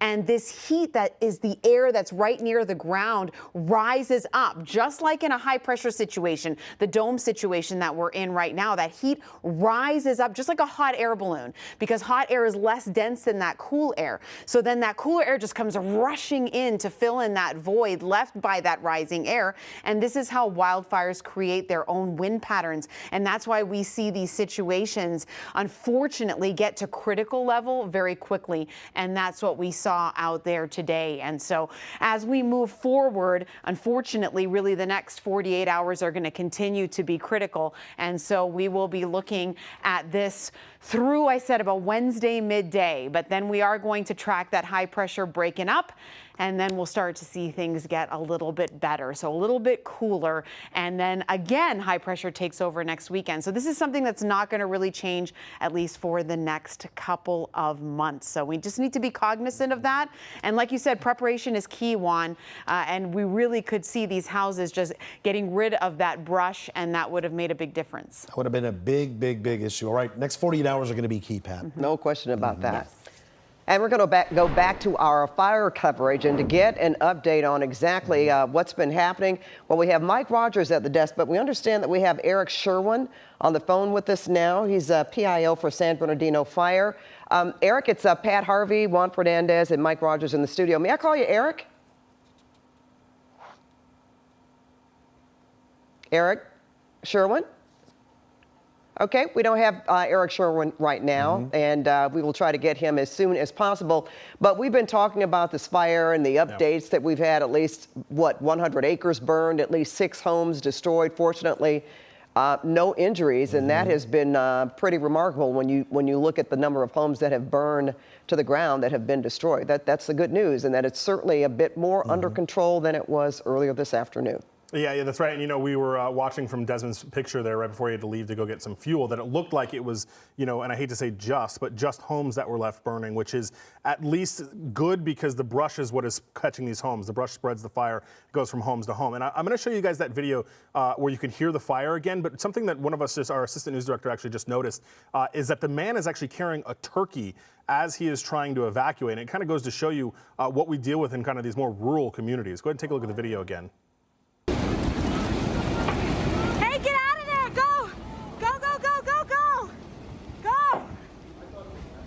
Yeah, I thought it was one. You said I thought it was a backpack. I thought he was just carrying something as well. It wasn't until somebody pointed it out that he's carrying a turkey out of there as well, which is kind of bizarre. And you guys, I want to come to my computer here because I want to show you, this is the area that we're talking about here. So the home right here, this is the home that the solar panels were on the roof. That is the home that did not burn, right? This home unfortunately burned. This home burned. That's that Spanish-style roof one. Looked like this one burned as well. This one burned. So you have a lot of these homes, and then this is that white home that we saw where the fire was kind of coming up right against the patio there as well. So we know of at least 4. I think there is a 5th one somewhere in here, and it wasn't this one. It may be one of these over here. So we'll have to look when Desmond comes back up. But those were the homes that were burning. And then, on the whole other side of it, and I'll come back over here and show you, this ridge back here was also burning. So the fire actually made a lot of ground. We talk about the homes because that's where those burned, but it actually kind of started in this area here and then burned down into the neighborhood, but then made its way back over a jumped this road, and this whole hillside is now burned. That's when we got the water dropping helicopters, and thankfully they were able to save the homes that are up in that area. But that got really close there for a second when that fire kind of came up the hill here, because they were definitely concerned to get those homes. But you look even on the Google map here, you can see the brush clearance, and we've talked about that so much. Even up here, you can see, and this may be because it's just unfinished and they're going to put more homes here, but the fire burned all the way up right here and then just stopped because of this natural break that you have. Right? And even on this side, you've got a lot of good clearance here, a lot of good break, and that really helped firefighters out. And then you look down at the other area where we've seen the homes that are burning, and unfortunately, you just don't have that same situation here where you have all of this such heavily brushed, lots of trees, lots of homes that are close to each other. And again, unfortunately, that didn't do a whole lot for them. Now, this is the area right here, if you guys remember, where we saw those families coming out that were trying to fight the fire on their own, and they were up in this hillside trying to put that fire out. And it's not what fire crews want, but hey, their homes didn't burn. Okay. Right. Yeah. Well, that's a natural instinct to do that, right? Yeah, and we'll show you some more video here too of just the smoke plume, and that's what we were talking about with Desmond as well. Is this what is burning? Is this really thick black toxic smoke? Anytime you see that, and it shot up way into the sky. And again, that's how we saw it. We saw it over the hill. The smoke coming from Fontana is where we were. KCAL was on a different story, and they saw the smoke and came over. And then eventually, we'll show you some more video here of the water dropping helicopters that came in. This is a setup that they have in one of their parks where they actually bring out basically a large pool, and the helicopters, that's 40 King from the San Bernardino Sheriff's Office, can come down, dip in, and take it over there to the water, or to the fire as well. So we saw that A-Star there from 40 King. We saw Huey that was doing water drops that can actually suck it up into the bottom of the helicopter, and then we saw the Black Hawk, the Fire Hawk from CAL FIRE, CAL FIRE that was able to bring that in again. Delays in getting those there, and we asked about that, and they said there was just that's how it works. They don't have their own dedicated helicopters, guys. So as we come back out here to the desk, that's something that I'm sure is going to be discussed now. You kind of wonder why a county that large doesn't have their own firefighting helicopters, but we'll see if that changes in the future. Yeah, maybe they'll have that in the budget, or make a vote and try to get it in the budget and have one at least available. You guys, you were talking about that RV when you said there's a lot of toxic chemicals or toxicity of that black plume of smoke. You wonder if that RV had anything to do with it, or what could have been burning to cause it to be so toxic. Hot and heavy. Well, and even on this Google map, that RV is there. So it's been there, and it looks like for at least a little while. And we see those here in LA City too. And unfortunately, they're usually caused by our homeless population. But those burn so hot and so heavy, and they're so difficult to get a hold of. And I was just really, kind of in awe here that they didn't catch that home that was right next to it on fire, because it burned for, I would say, probably a half an hour. Yeah, before they were able to get water on it, that's for sure. Yeah, so it burned for a while. Two things that stood out to me that Eric was telling us with San Bernardino fire. Number one, the danger in this area, because the roads there are pretty narrow. So you got to make sure you keep those clear for the fire crews to come in. And also because of that dark smoke, fire crews have to equip themselves with a whole different kind of suit, different kind of breathing apparatus. I imagine masks that they can. Exactly. It's not the same as fighting a brush fire or urban. Yeah, and considering the triple-digit heat, that That's also right. adds to everything else that they have working against them, if you will. But still, it's just a remarkable job once they got together and got on the scene and got a lot of water on this fire, and they were able, let's say, save a lot of homes. And Mike, as you pointed out, there were several homes that even maybe the homeowners themselves were able to escape with no flames because of their brush clearance and the efforts that they did on their own. Yeah, and we saw that. I mean, it's no question, I think, that the fire department was overwhelmed at the beginning, right? I mean, we were listening to the radio traffic, and they had, hey, we have any units in staging? We've got this fire that's about to breach these homes, and they said, no, we've got nobody. And at one point, I heard a request for something like 25 additional engines to respond. So it's no secret that they were overwhelmed at first, and you saw scenes like this too, with that smoke just billowing up right over the patio there. And then we saw those residents, and I couldn't tell if that was maybe an apartment building down there or kind of a cluster of different homes, but we saw one guy come out with a fire extinguisher and was blowing a fire extinguisher at it. We saw garden hoses, and while that's not what the fire department wants you to do, it worked for them. It saved their home. It was in a situation where firefighters were not there. They were not in the area where that fire was burning because they were overwhelmed and dealing with the fire that was on the other side burning, towards the home. So it worked for them. It's not probably what fire crews wanted, but it worked for them. I was going to say, again, that's an instinct that if it happens, can attest to that. You're going to do whatever you can to try to save your home. And thank goodness it wasn't to the point where they were telling everybody to get out. I mean, we've seen that before when they're just people escaping just barely. And I'm glad you pointed out that that gentleman had grabbed his turkey and got the turkey out to safety. And that large compound too, Mike, that we were seeing that family basically coming together. We were talking about how several homes made up this property. Yeah. They also got very lucky that the fire didn't make it to their home. We did see, as you mentioned, somebody with just as simple as a home fire extinguisher and garden hoses pushing back the flames. And again, they did get very lucky because other homes obviously did not get as lucky. And as soon as we have Desmond Shaw back up and over the area, hopefully we're going to see some improvement in the firefight. Yeah, well, we've seen some. Thank goodness for that. It's interesting, too. We talk about brush fires all the time and fire preparedness in, of course, our urban areas, but also in areas that are more rural, or certainly the topography is different about being on standby and having things sort of ready to go. Not exactly sure how much time that people in this particular area had or thought that there would be a brush fire, because we know the fire department was, not as, well, I would say they would have responded quicker probably if they figured like, okay, this is, we've heard a little bit about how dangerous this could be, or this is really could be a hot spot. But, this is something that happens and we have to be on the lookout. And I'm going to be honest, since we've been covering fires like this, since I've lived here, anytime I hear winds and hot temperatures, then I automatically, the radar goes up. And I always think about things, a possibility of things happening. And that's certainly something that Marina Jerica has been paying close attention to. And we do have some sundowner winds with these high temperatures that are going to be happening soon, and I guess over the next 48 hours. So let's ask her. Marina.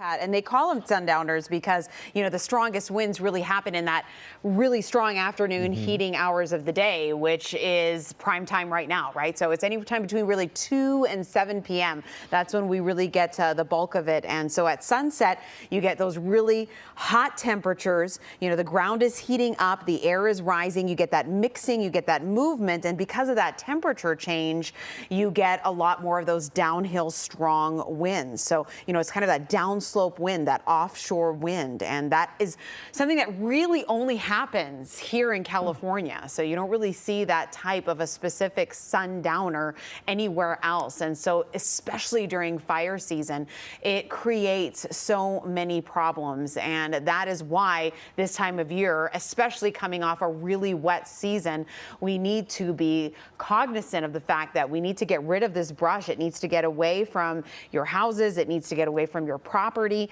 It needs to get away from businesses, because just getting that prep, getting that more early reaction to it during this prime season is what's going to save your property and save it from spreading so quickly, because we had all of these elements coming together, right? We've got very gusty winds, 20 to 25 miles per hour. It doesn't sound like a lot, but trust me, it doesn't take a lot when that first fire sparks. 109 degrees, it's still 108 in the area where this fire sparked right now. So we're talking excessive heat warning, dangerous heat, and that's been really the case for the last 3 to 4 days. And we've got another day tomorrow before things start to get better by midweek. We've got very dry air mass that's just hovered right on top of us. Think of a baseball cap. That high pressure just capped us, Pat and Juan, and it keeps all of this environment just sustained right on top of us. We can't move, we can't shift the environment, and so we just have to get through it until that high pressure can move out. So dew points in this area right now are at 45, and 55 is considered dry. So we're well below that threshold. We've got these massive extreme high temperatures in the triple digits. And then we're dealing with those gusty winds with tons of this brush for it to be able to push through. And so it's just all of these elements coming together, and it's definitely exacerbated by the fact that we are warmer than we should be for not only this time of year, but just looking at climate norms. We are pushing into an environment now where, unfortunately, this is going to happen more and more because our extreme environments are continuing to reach thresholds that we've never seen before. And Marina, you're talking about some relief on Wednesday. Looking farther past that, are we going to see similar conditions in the next 7 or 10 days as what we're seeing today? Okay, so the high pressure has been basically right over the Four Corners region. It's been sitting there for quite some time now, as we know. And it does this dance with us, right? So it moves out of our territory, and then we get a little bit of relief, and then it pops right back in. And that's what happens with stagnant high patterns. There's just not much you can do about it because they don't really ever move away. They don't dissipate. They just kind of hang out, they weaken, and then they move right back into place again. And so that's what we're going to see. We're going to see relief Wednesday through Friday. It is going to slowly chisel away at our temperatures. We'll get to more average, where we're supposed to be for this time of year, conditions on Friday. And then the high pressure starts to, rear its ugly head right back into our direction. And so then Saturday and Sunday, as that high starts to get close to that area where once again it creates that dome, it creates that cap over us, it won't be as intense as what we've seen over the last 5 days, but we will get to that 98 to 102 area again for these trouble spots in the valleys in the Inland Empire. So yes, it's not going to be as bad, but it is going to come back. And I think it's going to be that dance of moving away, coming back for at least the next month or two. Wow.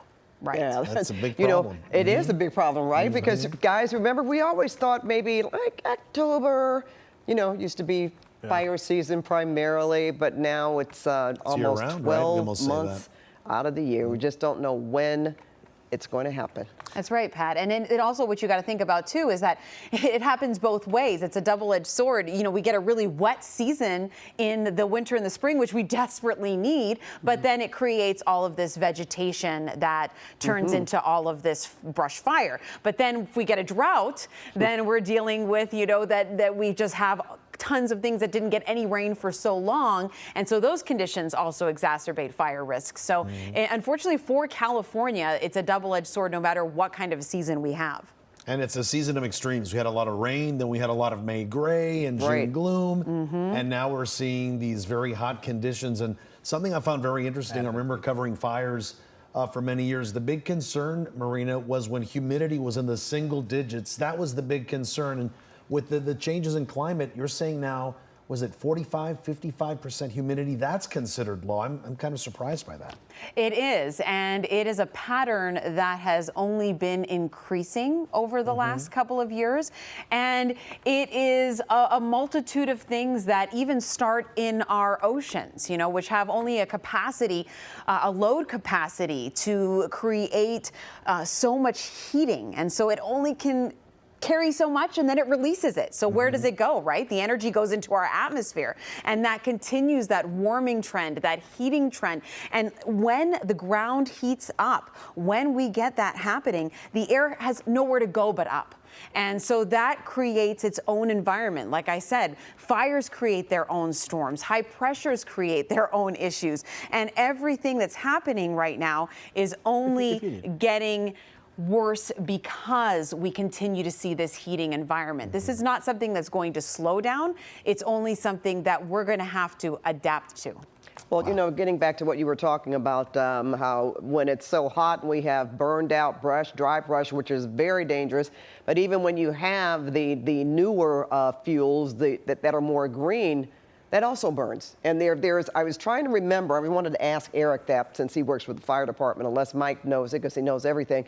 What, you know, what burns, one brush fuel burns faster, the other bigger, from what I understand. Right, and I believe it's the dry brush that burns faster. Okay. And that's why, you know, the wet winters are great, but then eventually it dries out, and that's what we're dealing with. And I believe you're correct. I think the living brush, the greenery, burns longer, but the dry brush burns quicker. And hotter. And I want to show you, this is the video we were talking about earlier. This is what we saw when those residents there, and there's a whole contingent of them. And I just went back and looked at some of the tape, and you've got the guy there on the maroon shirt on the left. Look, that's a fire extinguisher that he's using. Wow. And then there's also another resident that was a shovel and was putting some dirt on it that way. And, you know, really the fire right in this area is burning uphill. So, you know, hopefully their homes wouldn't have been threatened anyway. But as, you know, you see Desmond pull out here, and what the residents must be looking at above them would just have to be, you know, terrifying. And there's, you see, they got a bunch of garden hoses out. And you can see people, and look at, that's all that super, super dry brush right there. But all this charred area here, you got the power lines right there as well. So you can only imagine what those residents were thinking and wanting to get done, because look, that's what's burning right at the top of the hill.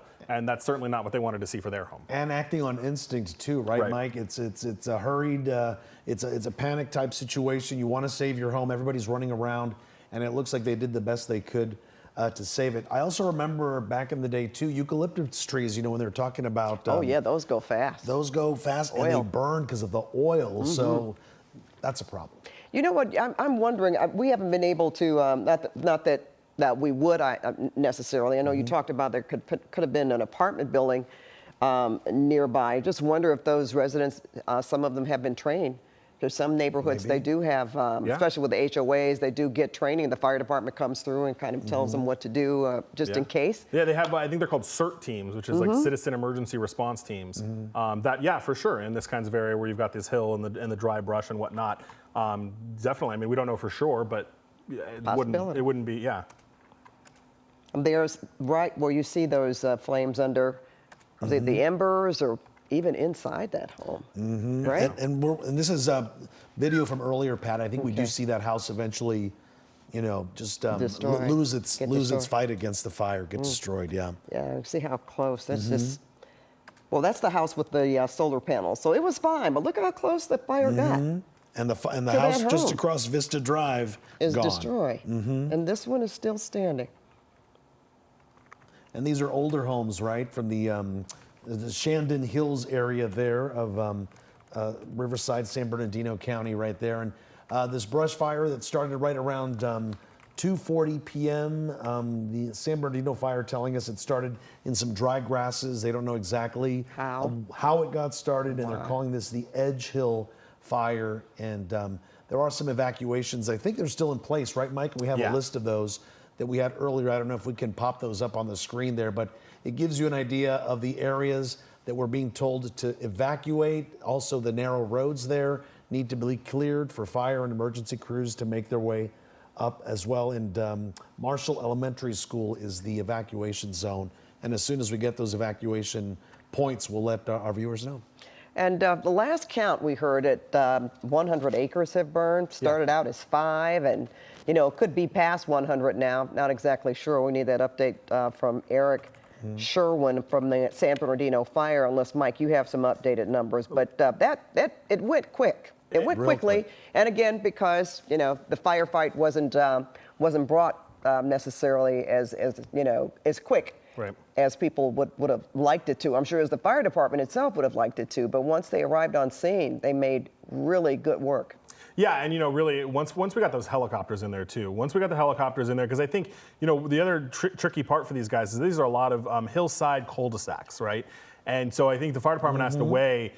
Do we want to put an engine back in the back of a hillside or back of a cul-de-sac where those guys could get trapped in there? There's no way out. There's no way out. So they don't want to put themselves in that kind of situation, which unfortunately just leads to homes catching fire. But once you got the aircraft in there and they were able to build a little bit better of a path for those fire crews, then we saw things really start to take a turn. Once they could get the brush out and just deal with the structures, which is what we're dealing with now, things were in a little bit better of a situation. And did we have one Chinook? No Chinooks. No Chinooks. So we had a Black Hawk or a Firehawk when they fight fires. We had a Huey, a Bell Huey, and an A-Star, an Airbus helicopter. So three. So three, right. And two of them were from the sheriff's department. Two of them weren't even from, the only fire helicopter they had was from CAL FIRE, and it was one Firehawk. The other two were from the sheriff's department. One was a Huey, and one was an A-Star. Well, you see just how quickly they got a lot done, even with 3 choppers. Yeah. Where we've seen more that attack fires, of course. But for them at this particular time, they weren't able to get them there as quick as they'd like to. But once they arrived, they really made good work. And unfortunately, these 5 homes, we understand, were completely destroyed. But we haven't heard about any injuries, any loss of animals. Good news. No, and I saw at one point while they were fighting the fire, there was a livestock pen back there, and I was very happy to see that there wasn't anything inside of it. Yeah. So hopefully the residents, and we saw the guy with his turkey getting out of his home. So hopefully any of the larger livestock were also able to get out, and we didn't hear of that. We heard of no injuries, which is good, and it just it's good. And Pat, I think I've talked to you about this before. I was so worried when these fires break out at night, right? When people are asleep. So, silver lining, it was during the day. People were awake, maybe at work, not even in the area, and able to get out of the And it happened quickly. Yeah. So you very can imagine quickly. when these fires break out at night like that presents an even In a hillside greater community. danger. Absolutely. And you can, in terms of just being able to see visibility, we're talking about how narrow the roads are for these hillside communities, for the fire engines to get through when it's at night. You've got so much working against you. There's no question about it. Mike, you were talking about the downshifting of the firefight here. Any new information on that? Are they? So I'm just looking at the radar here, and it looks like all of the aircraft have left. So that is good. That means there's no more need for them. And speaking of aircraft, Desmond was just telling us they just finished getting fuel, so we should be able to get a fresh picture from Desmond here pretty quick. But no aircraft left on the fire, which again is good because that means they hopefully don't need it. So now you're going to be in the situation where fire crews will be here for, I'm sure, a couple of days at least. And hours, yeah, putting out hot spots and trying to mop up. And, each of these properties, too, they're going to have to do the daunting task of making sure everybody's accounted for and figuring out who owns the property and if they can get a hold of all of the people that may live there. And if not, they're going to have to sift through some of that stuff to make sure. And then you have the whole investigation phase. I've already heard them request investigators because there's, they have to, and we haven't heard of, I don't believe, unless I'm incorrect, but I don't believe there's any dry lightning out there today. So then you're looking at a human cause for the fire, and then they got to figure out what that is. Is that somebody, mowing their lawn and a spark catches a dry brush? Is it a power pole? Is it, they've got to figure all that out. I was going to say, we didn't hear about any poles being down. Not that I've heard, no. I did hear them say there was a brief moment where they put out a life alert hazard,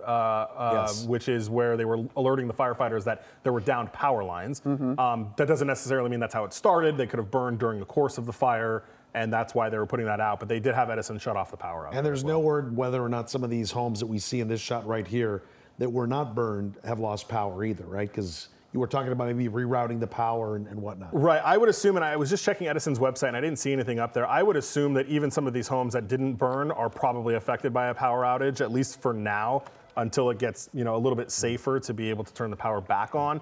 And they're gonna have to secure those down lines and make sure that they can have certain things on and certain things off and all of that. All right, Mike, we want to go to the ground now and get an update live from the ground. That's right, and KCAL News reporter Nicole Comstock is there with the very latest. Nicole.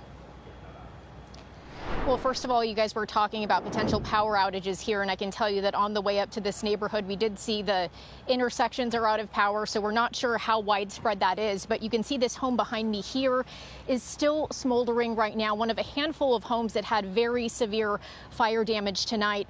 Right now, we see fire crews on the ground stretching, a long piece of hose line into this home to try to keep any of those embers from spreading, to kind of cool things down here.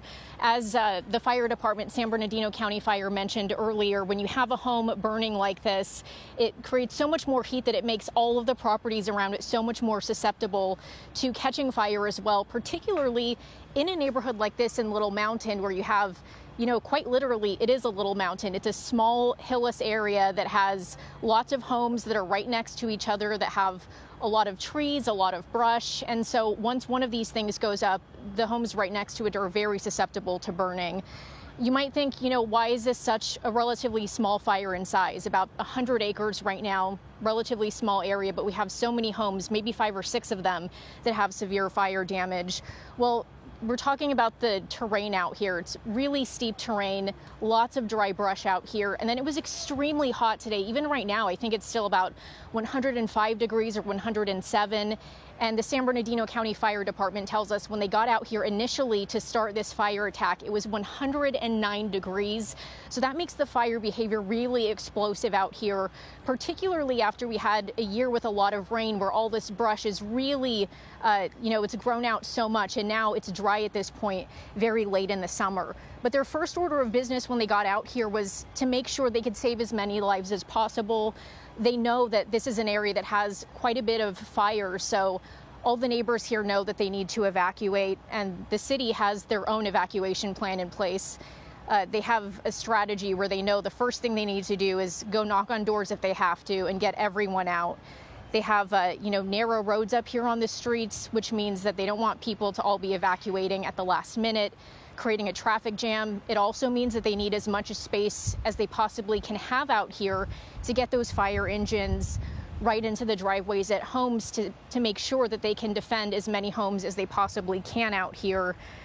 Again, every time one of these homes catches fire, every time they can't get it out as quickly as possible, that just leaves so much more danger to the homes next door. We know that there were multiple homes and an RV burned out here. It's looking like most of the damage to the homes was near Vista and Circle Drive. That's where we saw the most severe fire damage so far. But we do know that they have about 200 people out here fighting this fire. That's, you also have to add in the aerial response that we saw a little while after this fire started. And I think San Bernardino County Fire did a good job of describing the challenge for them, that, they're not like LA County Fire where they have their own helicopters and their air tankers where they can just send them over immediately to a neighborhood like this. There's a process that they have to go through out here in San Bernardino where, they have to request these air resources and wait for them to come out here. So, those air resources really do a lot to help with putting the brush out when they have the brush burning to try to prevent the spread of the fire. But then they still have to deal with the danger of embers out here, particularly when we have the winds picking up overnight. You can see if you can still see the live shot out here, some of the smoke billowing over to the east of us here. So that's something that they're always going to be concerned about until they get these homes to stop smoldering out here. So the last we heard, they didn't have a good idea of the cause of this fire, but they are working as hard as they can to protect the rest of the homes out here. And again, it looks like defensible space is the thing that stood in between those flames and some of the homes out here. Unfortunately, the ones that had lots of trees, lots of brush right around them, in between two homes that were close by, those ones are the ones that seem like they had the worst damage, you guys. Yep, not enough brush clearance. All right, Nicole, thank you so much for that report right up there next to the fire lines. And our team coverage continues now with Lori Perez. And Lori is live at the evacuation center. I believe that would be Marshall Elementary, Lori.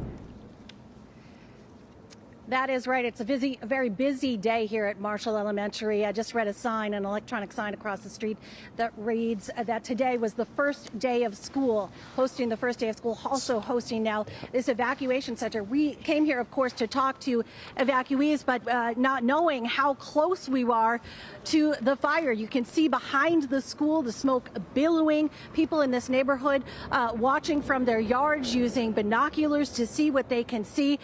You can also see see a large number of fire trucks down the street here are stationed because we understand if we can walk down this sidewalk, we'll get closer to them. The fire trucks are stationed at the end of the road that leads up to that neighborhood.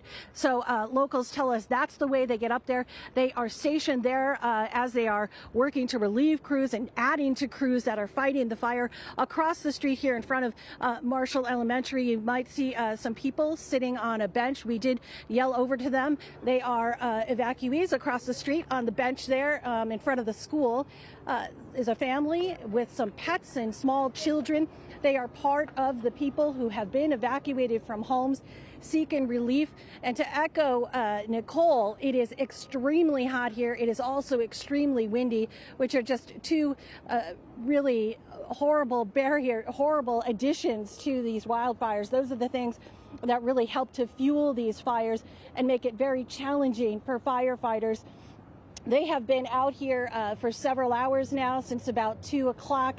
So, as the hours go on, things are getting more and more difficult, more challenging for these firefighters who are having to endure in the heat. Down here, though, at Marshall School, crews, other emergency workers doing their part to help to care for families who have to stay out of the way and seek safety as the firefight continues. And people in the neighborhood here who are watching this billowing smoke are also having some concerns. As soon as we parked just a few moments ago, a gentleman walked up to us asking if we knew if this area was also going to be under an evacuation order. We do not believe that that is the case at this point, but this billowing smoke certainly frightening to people who are watching it, and frightening as they hear about the number of houses that have burned. A really anxious time out here in San Bernardino today, especially for these families who are seeking safety at this Marshall School right in the shadow of the fire. Overhead, you might be able to see and hear. That's part of the air response that is helping to take care of this fire. Again, just another kind of frightening things for these families, as grateful as they are that, help is on the way. It's got to be very anxious for them to be standing and sitting here so close yet so far from their homes as they continue to watch and hear about this fire burning. We're going to go over there and try to talk to some families about how they're feeling and their concerns as this continues, and we'll get back to you as soon as we can, guys. Okay, Lori, I was going to ask you that. If you've talked to anyone yet, are they planning to stay at the Marshall Elementary for the night, or is there a possibility that some people could go back to their homes tonight? But of course, that will have to be decided as the night goes on, I'm sure. So thanks for that report. We're not going to hold you up because we saw some people moving behind you. So we'll let you go take care of that, Laura. All right, let's check in on the conditions impacting that firefight. And let's go to meteorologist Marina Jerica. She's got more on this extreme heat in our next weather. And as you heard Lori mention there, Marina, it's still hot outside. It's 108 still there. Wow. They topped out at 109, and we're not going to see any relief tomorrow. It's not really until Wednesday that we start to crack that high pressure and start to change things up a little bit. But conditions there right now in San Bernardino have been pretty static, and unfortunately all of the conditions were very ripe for this fire to start and move quickly.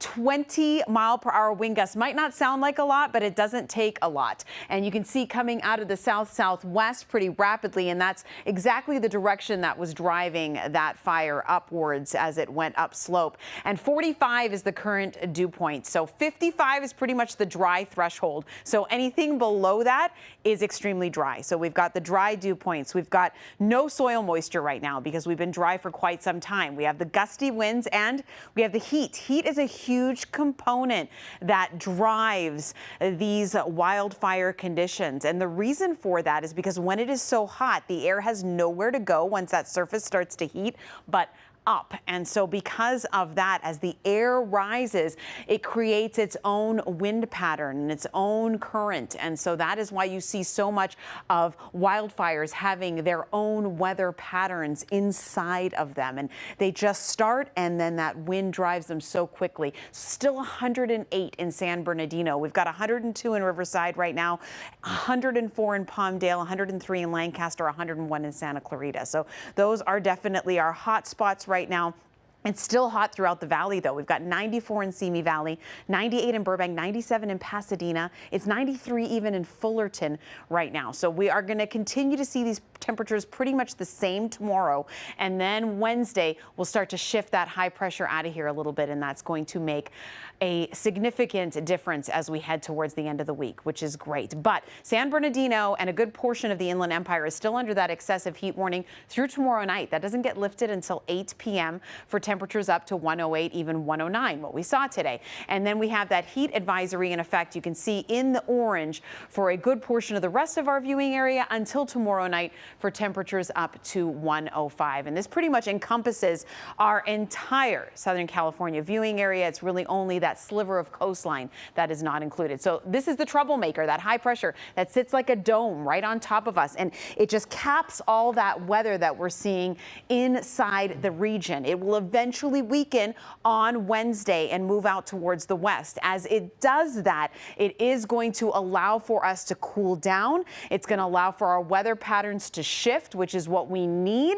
And we will cool to where we're supposed to be for this time of year by Friday. But it doesn't mean high pressure is leaving us, unfortunately. It will start to push its way right back in. Like I said, it's a bit of a dance during this time of year when we deal with the static high. The high moves right back into place, creates that dome again. It just won't be as bad on Saturday and Sunday as it was this last weekend. So we will see around 98 to 100, 101 maybe, but that is nowhere near what we were dealing with just a couple days ago. So 101 for tomorrow in Chino, 106 in Riverside, 105 in San Bernardino. So you can see that is a little bit of an improvement, but not by much.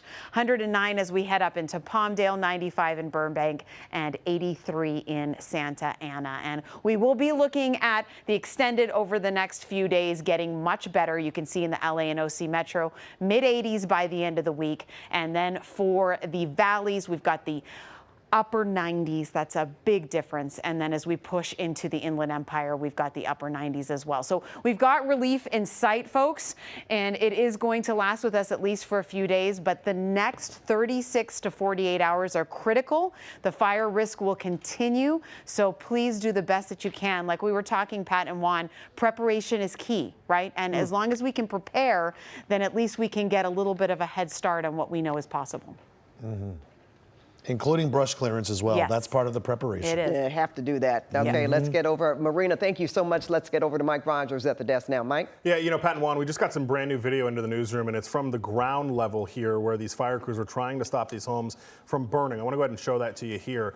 This is, again, just coming into us from one of the stringers down there, and you can see, look how intense those flames are, and it is almost hard to make out the home that is back there. You can hear the flames there in the background. You see even the palm trees above it are on fire. San Bernardino police there on scene doing their best to try to get people out of there while fire crews try to deal with it. But back to the brush clearance thing, and this is the same video that we showed you earlier with the guy with the turkey running out to his car, telling him to get out. And just him walking out of that wall of flames is just really kind of intense. This is what they're dealing with, this topography. And you see the brush burning right up against the home there. And again, that's what fire crews were dealing with.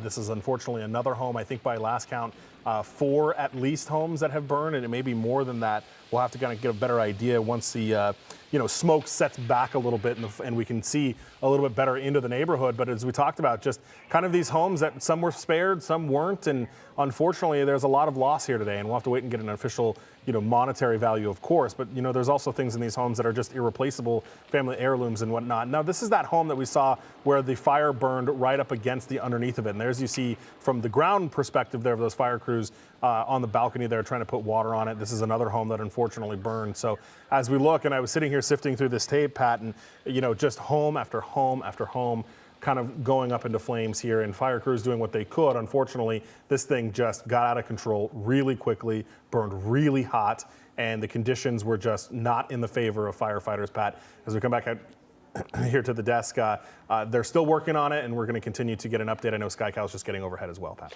Yeah, it's we see this time after time, especially when they have those ground shots, just how close, when we have those close-up shots of just how fast and furious those fires are burning, and they gut those homes in just almost looks like a matter of seconds. Yeah. And it makes a difference, of course, when you have resources on it right away. But sometimes, you know, it can get ahead of you in the first place. It's just very difficult when you're dealing with you know, fighting fires like this, especially with the temperatures and the wind. You've got so many conditions against you. Yeah.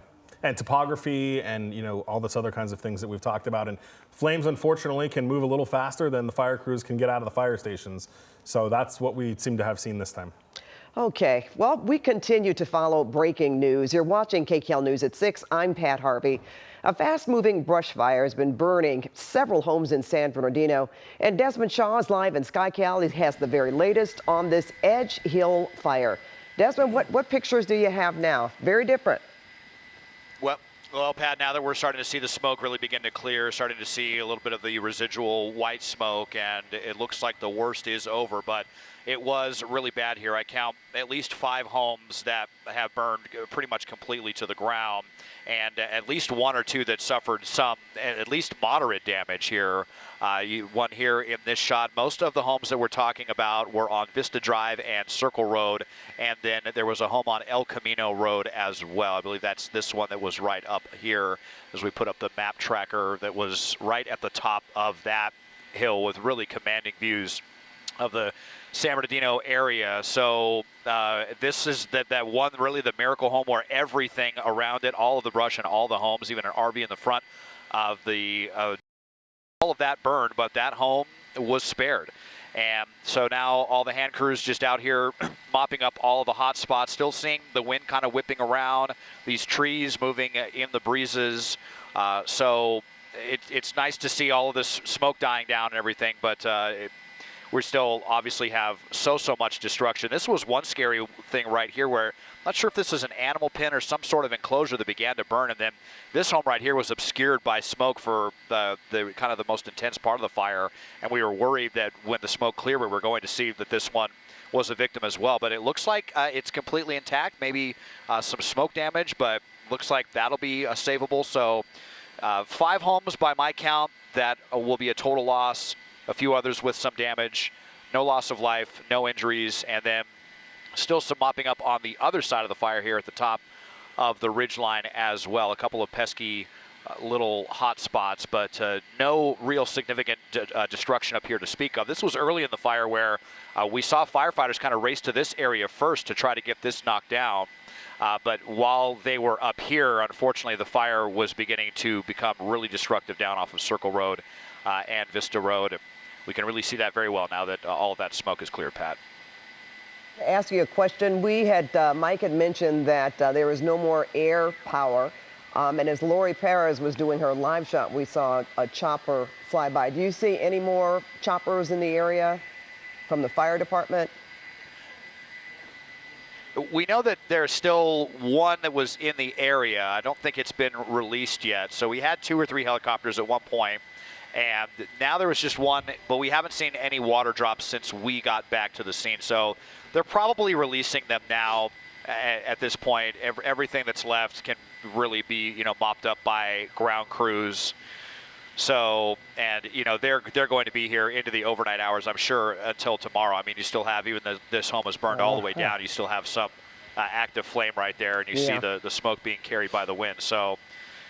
Like I said, the worst is over, but they're still going to be very busy out here for many hours, no doubt about it. Okay, I'm sure they are. And as you mentioned, the wind is not their friend. KCAL assignment editor Mike Rogers has been following this breaking news, too, for hours now. Yeah. And, Mike, you're at the desk with more. You heard what Desmond said. They may keep, like, one at least, a chopper just, you know, to help out. Yeah, for those hot spots. And, you know, one thing that I was looking at with Desmond's pictures is a lot of times when we see homes burn, you still can see sometimes what was, right? You can sometimes still see a refrigerator. You can sometimes still see a wall or a bathroom. And that some of the damage that he was looking at, there is just nothing. It is completely rubble, which just goes to show you how hot and how intense this fire was burning. What also is going to show you that is this video, and you can actually hear the flames in the video. Take a listen. Go, go, wow. go, go, go. Yeah. And listen to her. Yeah, and she's telling that guy to get out. He's got a turkey in his hands as he's trying to get out, and you can see that wall of flames that he walked out from. There's that video, which is wild. I want to show you this other video too, because what happened in the early hours of this fire is we saw residents taking matters into their own hands. This was a large group of residents that, I can't tell if those are apartment buildings or what those all are. It looks like multifamily buildings though, that did what they needed to do. That's a guy with a fire extinguisher, a residential kitchen fire extinguisher out there trying to fight the fire. We saw people with garden hoses out there trying to make sure that they could get things under control as well. And you know, while it's dangerous and the police departments and the fire departments would have rather they evacuated, their homes didn't burn. And just up the hill from them, they were. And you can see there, even at that shot right there, all that dry brush. That's what we've been talking about so much about ground clearance. And I want to show you some additional video. This is fairly new into the newsroom here of the fire burning from the ground and some of the challenges the fire department was dealing with. And you can see just that wall of flames. And that's what's so remarkable, Pat, is you can't even really see the home that is burning because the flames are so intense there. And you can see all those embers blowing around too. And you know, we've got palm trees and you see those palm trees burning up there as well. Those are where the embers come from, right? We saw that RV that was burning that seemingly really didn't have any kind of fire near it. There was nothing that immediately caught it on fire, so you assume those were embers that blew and caught the RV on fire, and that's that kind of, I'm calling it a little bit of a miracle house there, where everything around it burned down, but somehow that home managed to stay standing, and it really shows you that the fire just kind of picks and chooses where it's going to blow, what wind, what elements, and different things like that, Pat. So lots going on here. They are still in a very issue where they're trying to put the flames out, the hot spots out. I know our Nicole Comstock is there on the ground as well. There she is. Yeah, you guys, of course, we're in the middle of a heat wave right now. It was 109 degrees out here today in San Bernardino at the peak of the Edge Hill fire. That's when crews got out here and they were already seeing those flames move from the dry, overgrown brush out here directly onto these homes that are really tightly packed into this little mountain community. And unfortunately, anytime you have, you know, this beautiful landscape around your home, which is part of the reason why people want to live here, if it's packed in a little too closely, it means it's just not as safe for you anytime you have a spark that happens to erupt behind your home. Again, lots of dry grasses, 109-degree temperatures out here earlier today. And the San Bernardino County Fire Department is out here on the ground with hoses, trying their best to cool down whatever is still burning inside of this home so that they have less of a risk of that fire moving to homes next door. Right now, we want to give you some information on evacuation orders because this was the #1 priority for the San Bernardino County Fire Department, saving lives, and in doing so, they had to move people out of their homes. So the evacuation orders are for all residents living on the south side and south of Ridgeline Drive, for all residents living on the north side and north of Edge Hill Road West, to and including Beverly Drive and east to Circle Road.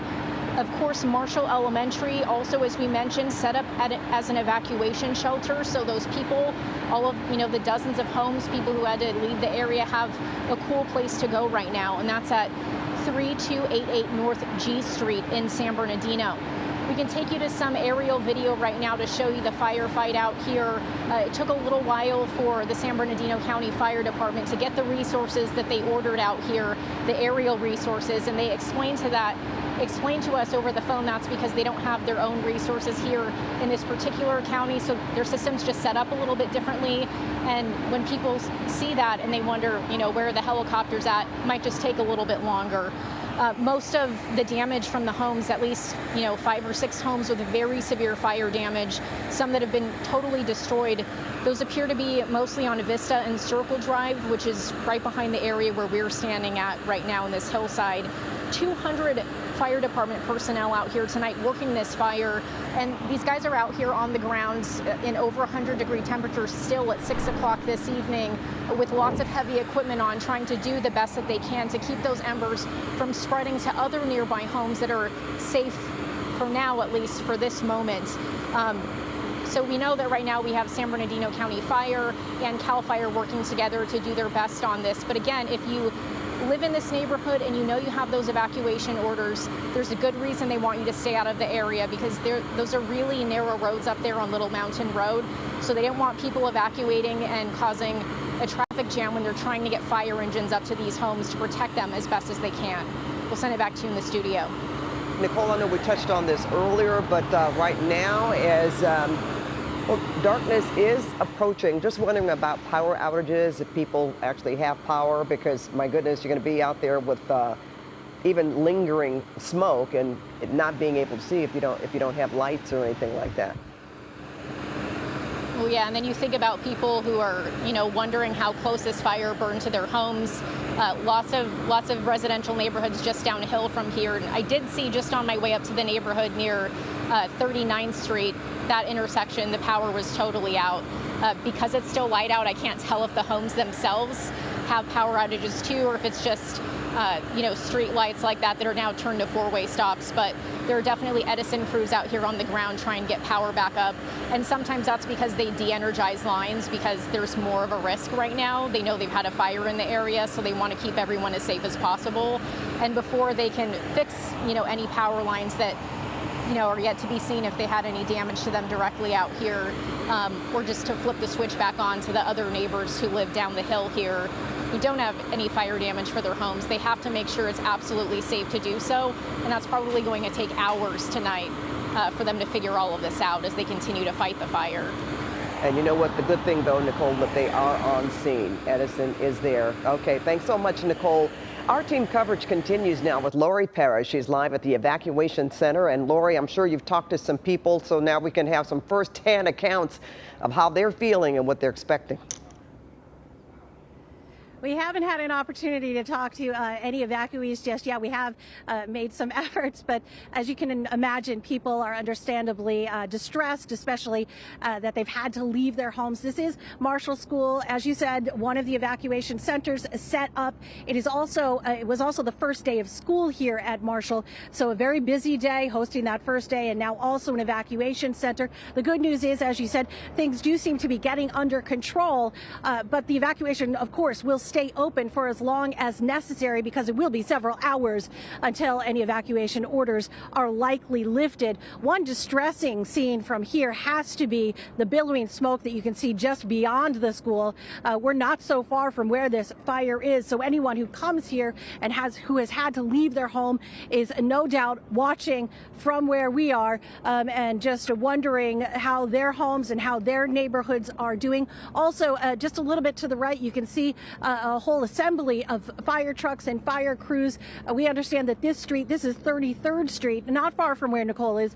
This is one of the streets that leads directly up to the neighborhood. So this is one of the staging centers where fire crews are getting ready as they prepare to go up and also getting some relief as they come down. I will say we can tell that the power is on in these neighborhoods. I can see lights on in porches and such, and TV through the front window of one of these homes. Here in the front yards, locals here are watching the billowing smoke from where they are, some with binoculars, and it is causing some anxiety. We do have people who came up to us and asked us whether we knew whether the evacuation order would expand to this area because it does seem to be so close to where we are. An ice cream truck going by trying to provide some levity as this serious situation continues.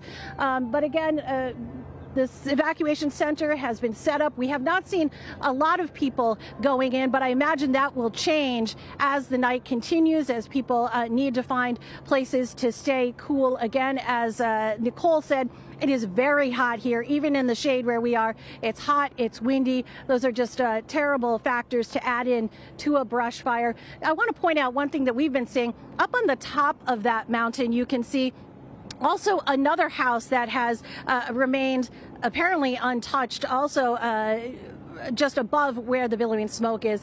It'd be interesting to see the perspective from there down onto the firefight, which continues with so many crews. We continue to see fire trucks and other emergency response vehicles coming down this street and heading up into the neighborhoods. So we're going to stay here. We are going to make some more efforts to try to talk to evacuees. We're also going to head up into some of the neighborhoods where people have been ordered to evacuate. In past experience, we can tell you that people do not always obey those orders, despite police and other crews knocking on doors and telling them to get out. They don't always do that. So we're going to head up there and take a look at what it looks like and talk to some people about their anxieties as this continues. Guys, back to you. All right. Thanks so much, Lori. We can certainly understand the anxiety that some people are feeling right now, and the panic, of course. And I'm just hoping that that ice cream truck is providing some treats as well as some levity out there. All right, thanks so much. I would hope so. All right, Lori. Well, firefighters are also up against triple-digit temperatures, and Danny Roberti has a closer look at the conditions right now. You heard from Nicole and Lori talk about just how hot it is at this hour, 6:13, Danny, and that's something that firefighters are, up against as well. Yeah, and it's kind of, Pat, this nasty combination. It's not just the heat that we're dealing with, but it's really, really dry out there, and we're also dealing with those winds as well. But yeah, I mean, it's 6:15, and we're still dealing with temperatures in the triple digits right now. So our firefighters are amazing for what they're doing because it has been a scorching hot day.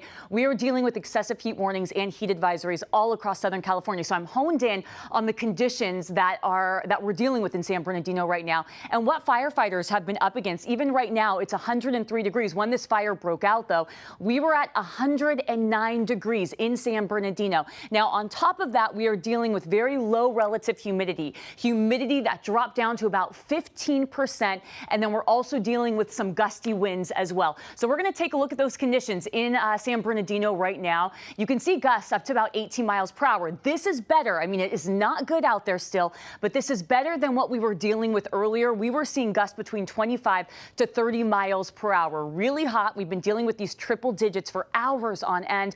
On top of that, it's dry. We've got low dew points. That's a measure of the moisture in the air. And also really low relative humidity down to 15%. Now we have our gusts down to about 18 miles per hour. Sustained winds have been close to 20 miles per hour. Here's a look at that dew point that I just mentioned. When we're talking dew points, yeah, this is a good measure of how moist the air is. And so we've been dealing with dew points at about 45.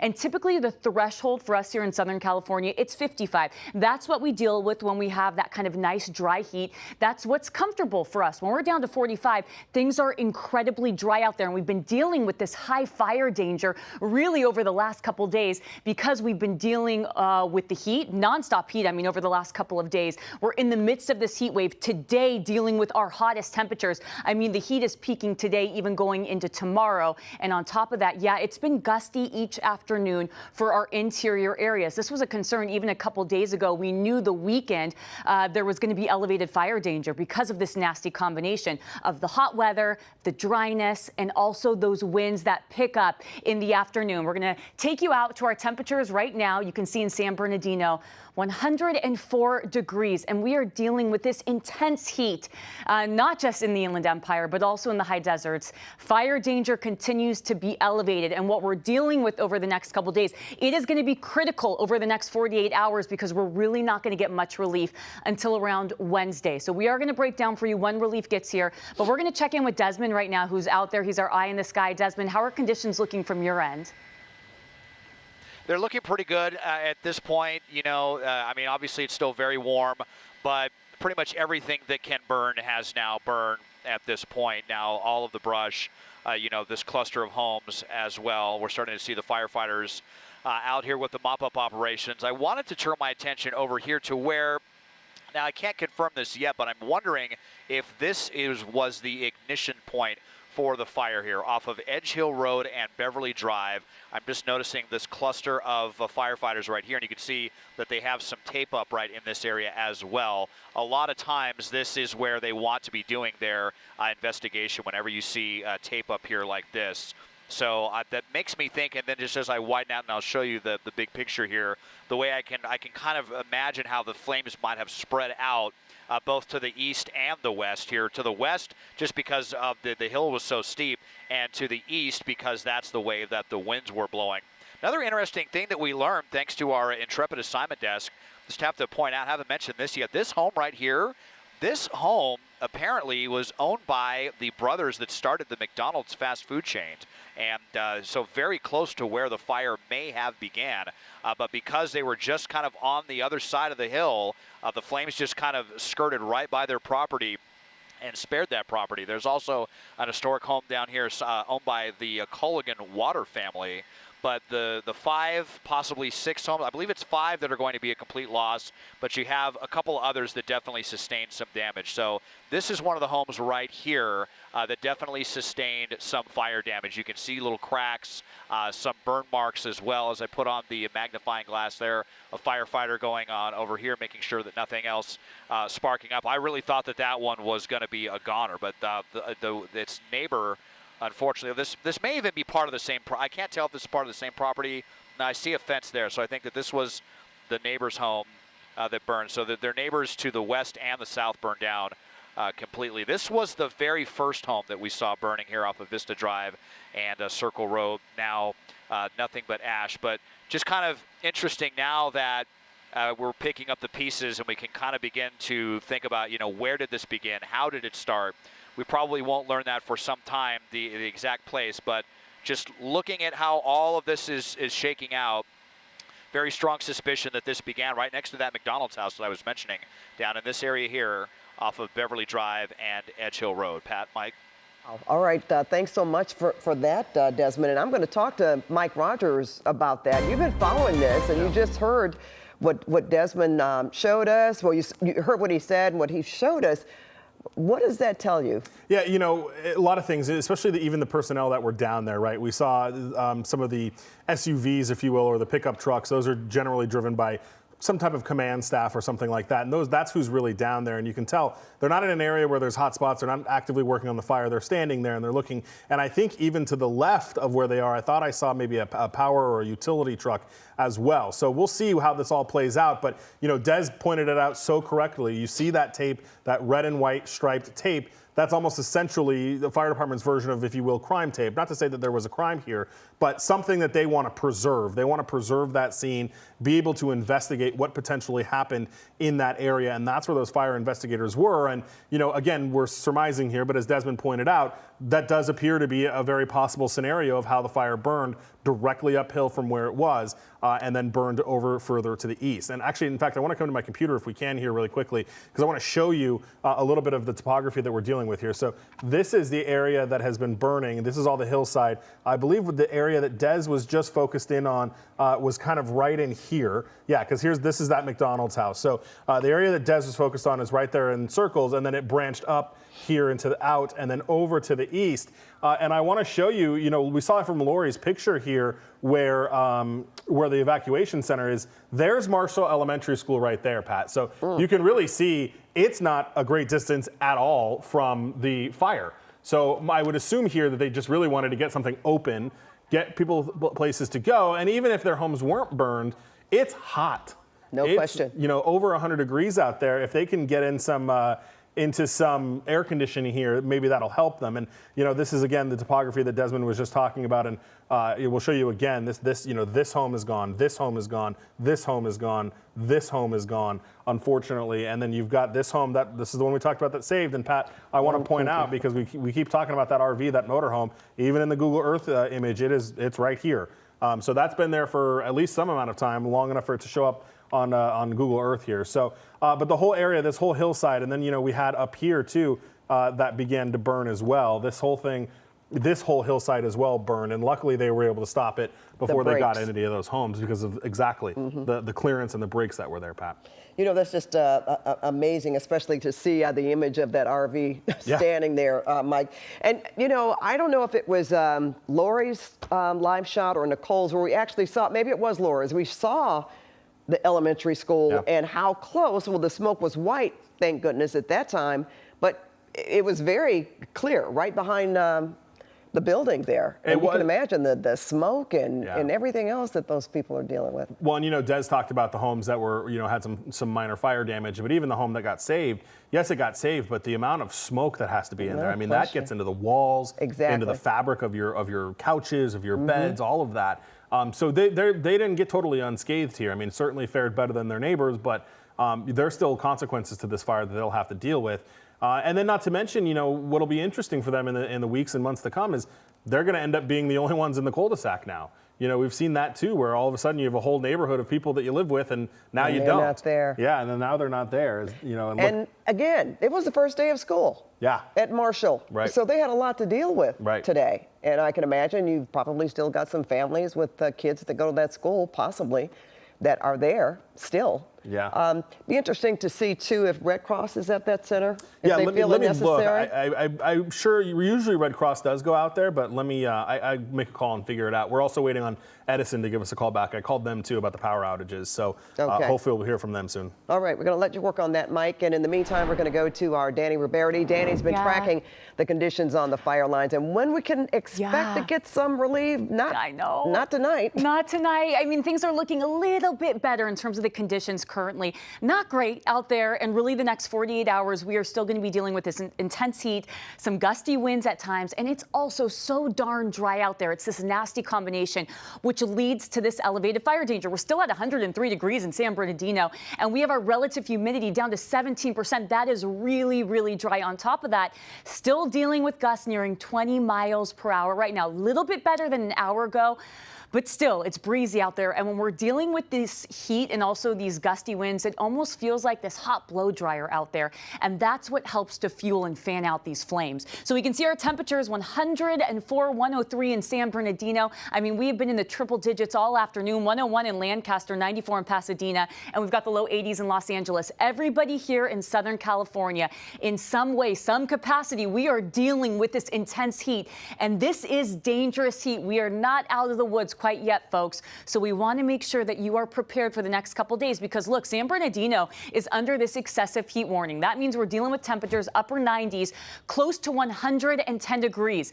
And it's not just today. This is the case going into tomorrow. This excessive heat warning is with us through Tuesday evening. So we have one more day of this really intense heat. That's why we've got to be super careful outside. And this is the kind of heat that could very easily not just lead to fires, but lead to heat-related illnesses, which is why it's so important that we take really good care of ourselves when we're dealing with this heat. And look at this, a difference from last week, but most of our area, Southern California, mostly everyone is under some kind of heat advisory or excessive heat warning. We've got the pinks, we've got the oranges. The only areas not included in this, it's our beaches, that little sliver right there. It's hard to even tell. So this is in place through Tuesday evening. So one of the big ingredients to today's fire, at least something that helped fuel it, it has been the winds, and that's still going to be a concern going into the next 24 hours. So thankfully, I'm going to time this out for us. 7:45, you can see winds dying down in San Bernardino. I mean, that is key. And we're going to feel calm starting off our day on Tuesday morning.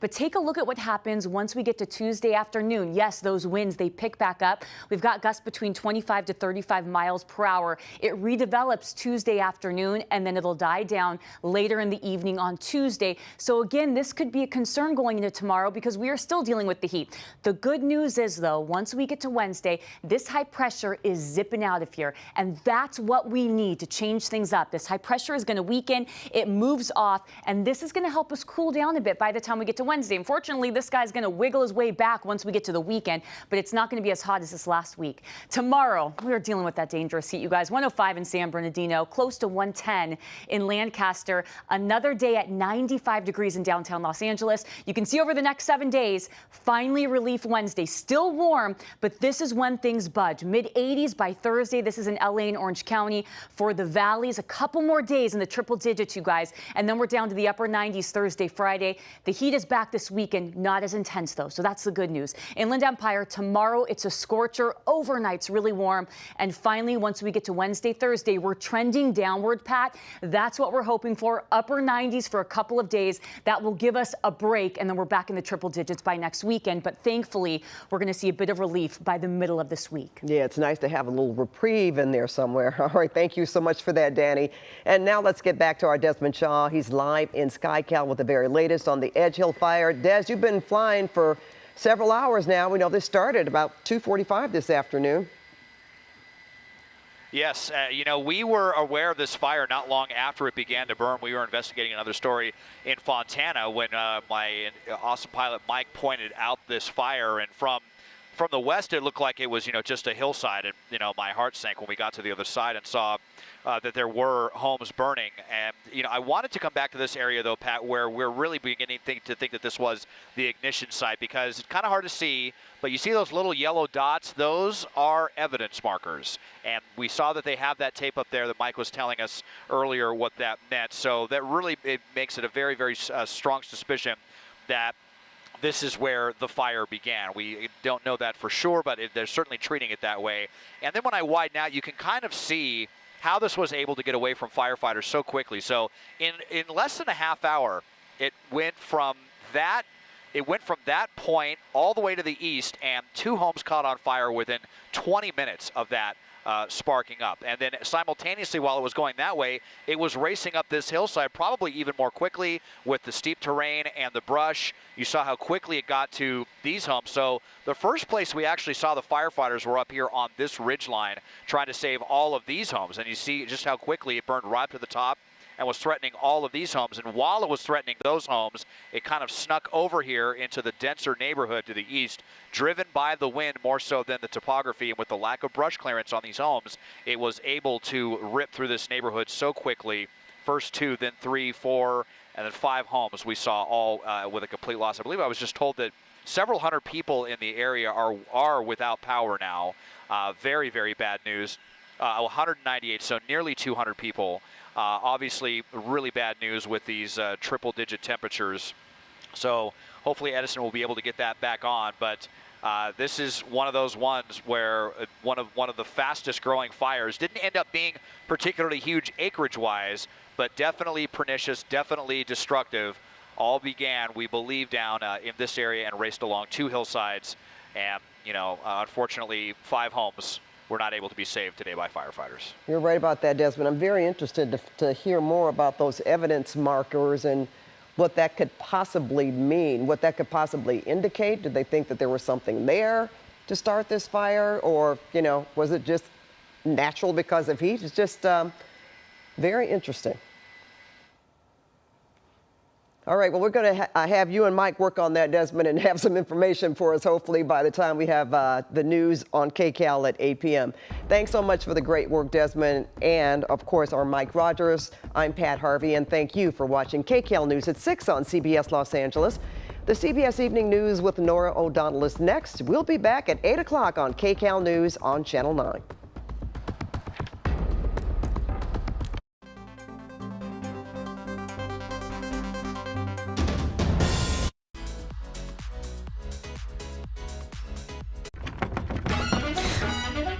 Itchy pet? With Chewy, save 20% on your first pharmacy order, so you can put an end to the itch. Get flea and tick medication delivered right to your door.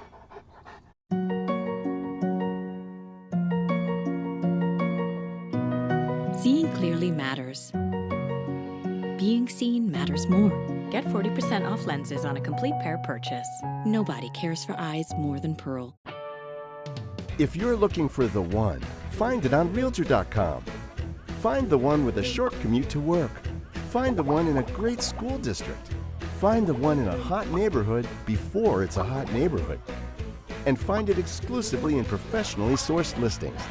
Don't miss out on the perfect home. Don't all apps do that? Not really. Download the Realtor.com app today. With CarGurus, filter millions of listings to land the perfect deal. If only you could do things your way all the time. Imagine that. Get it with Gurus. It's your moment, your game, your place, your time to play.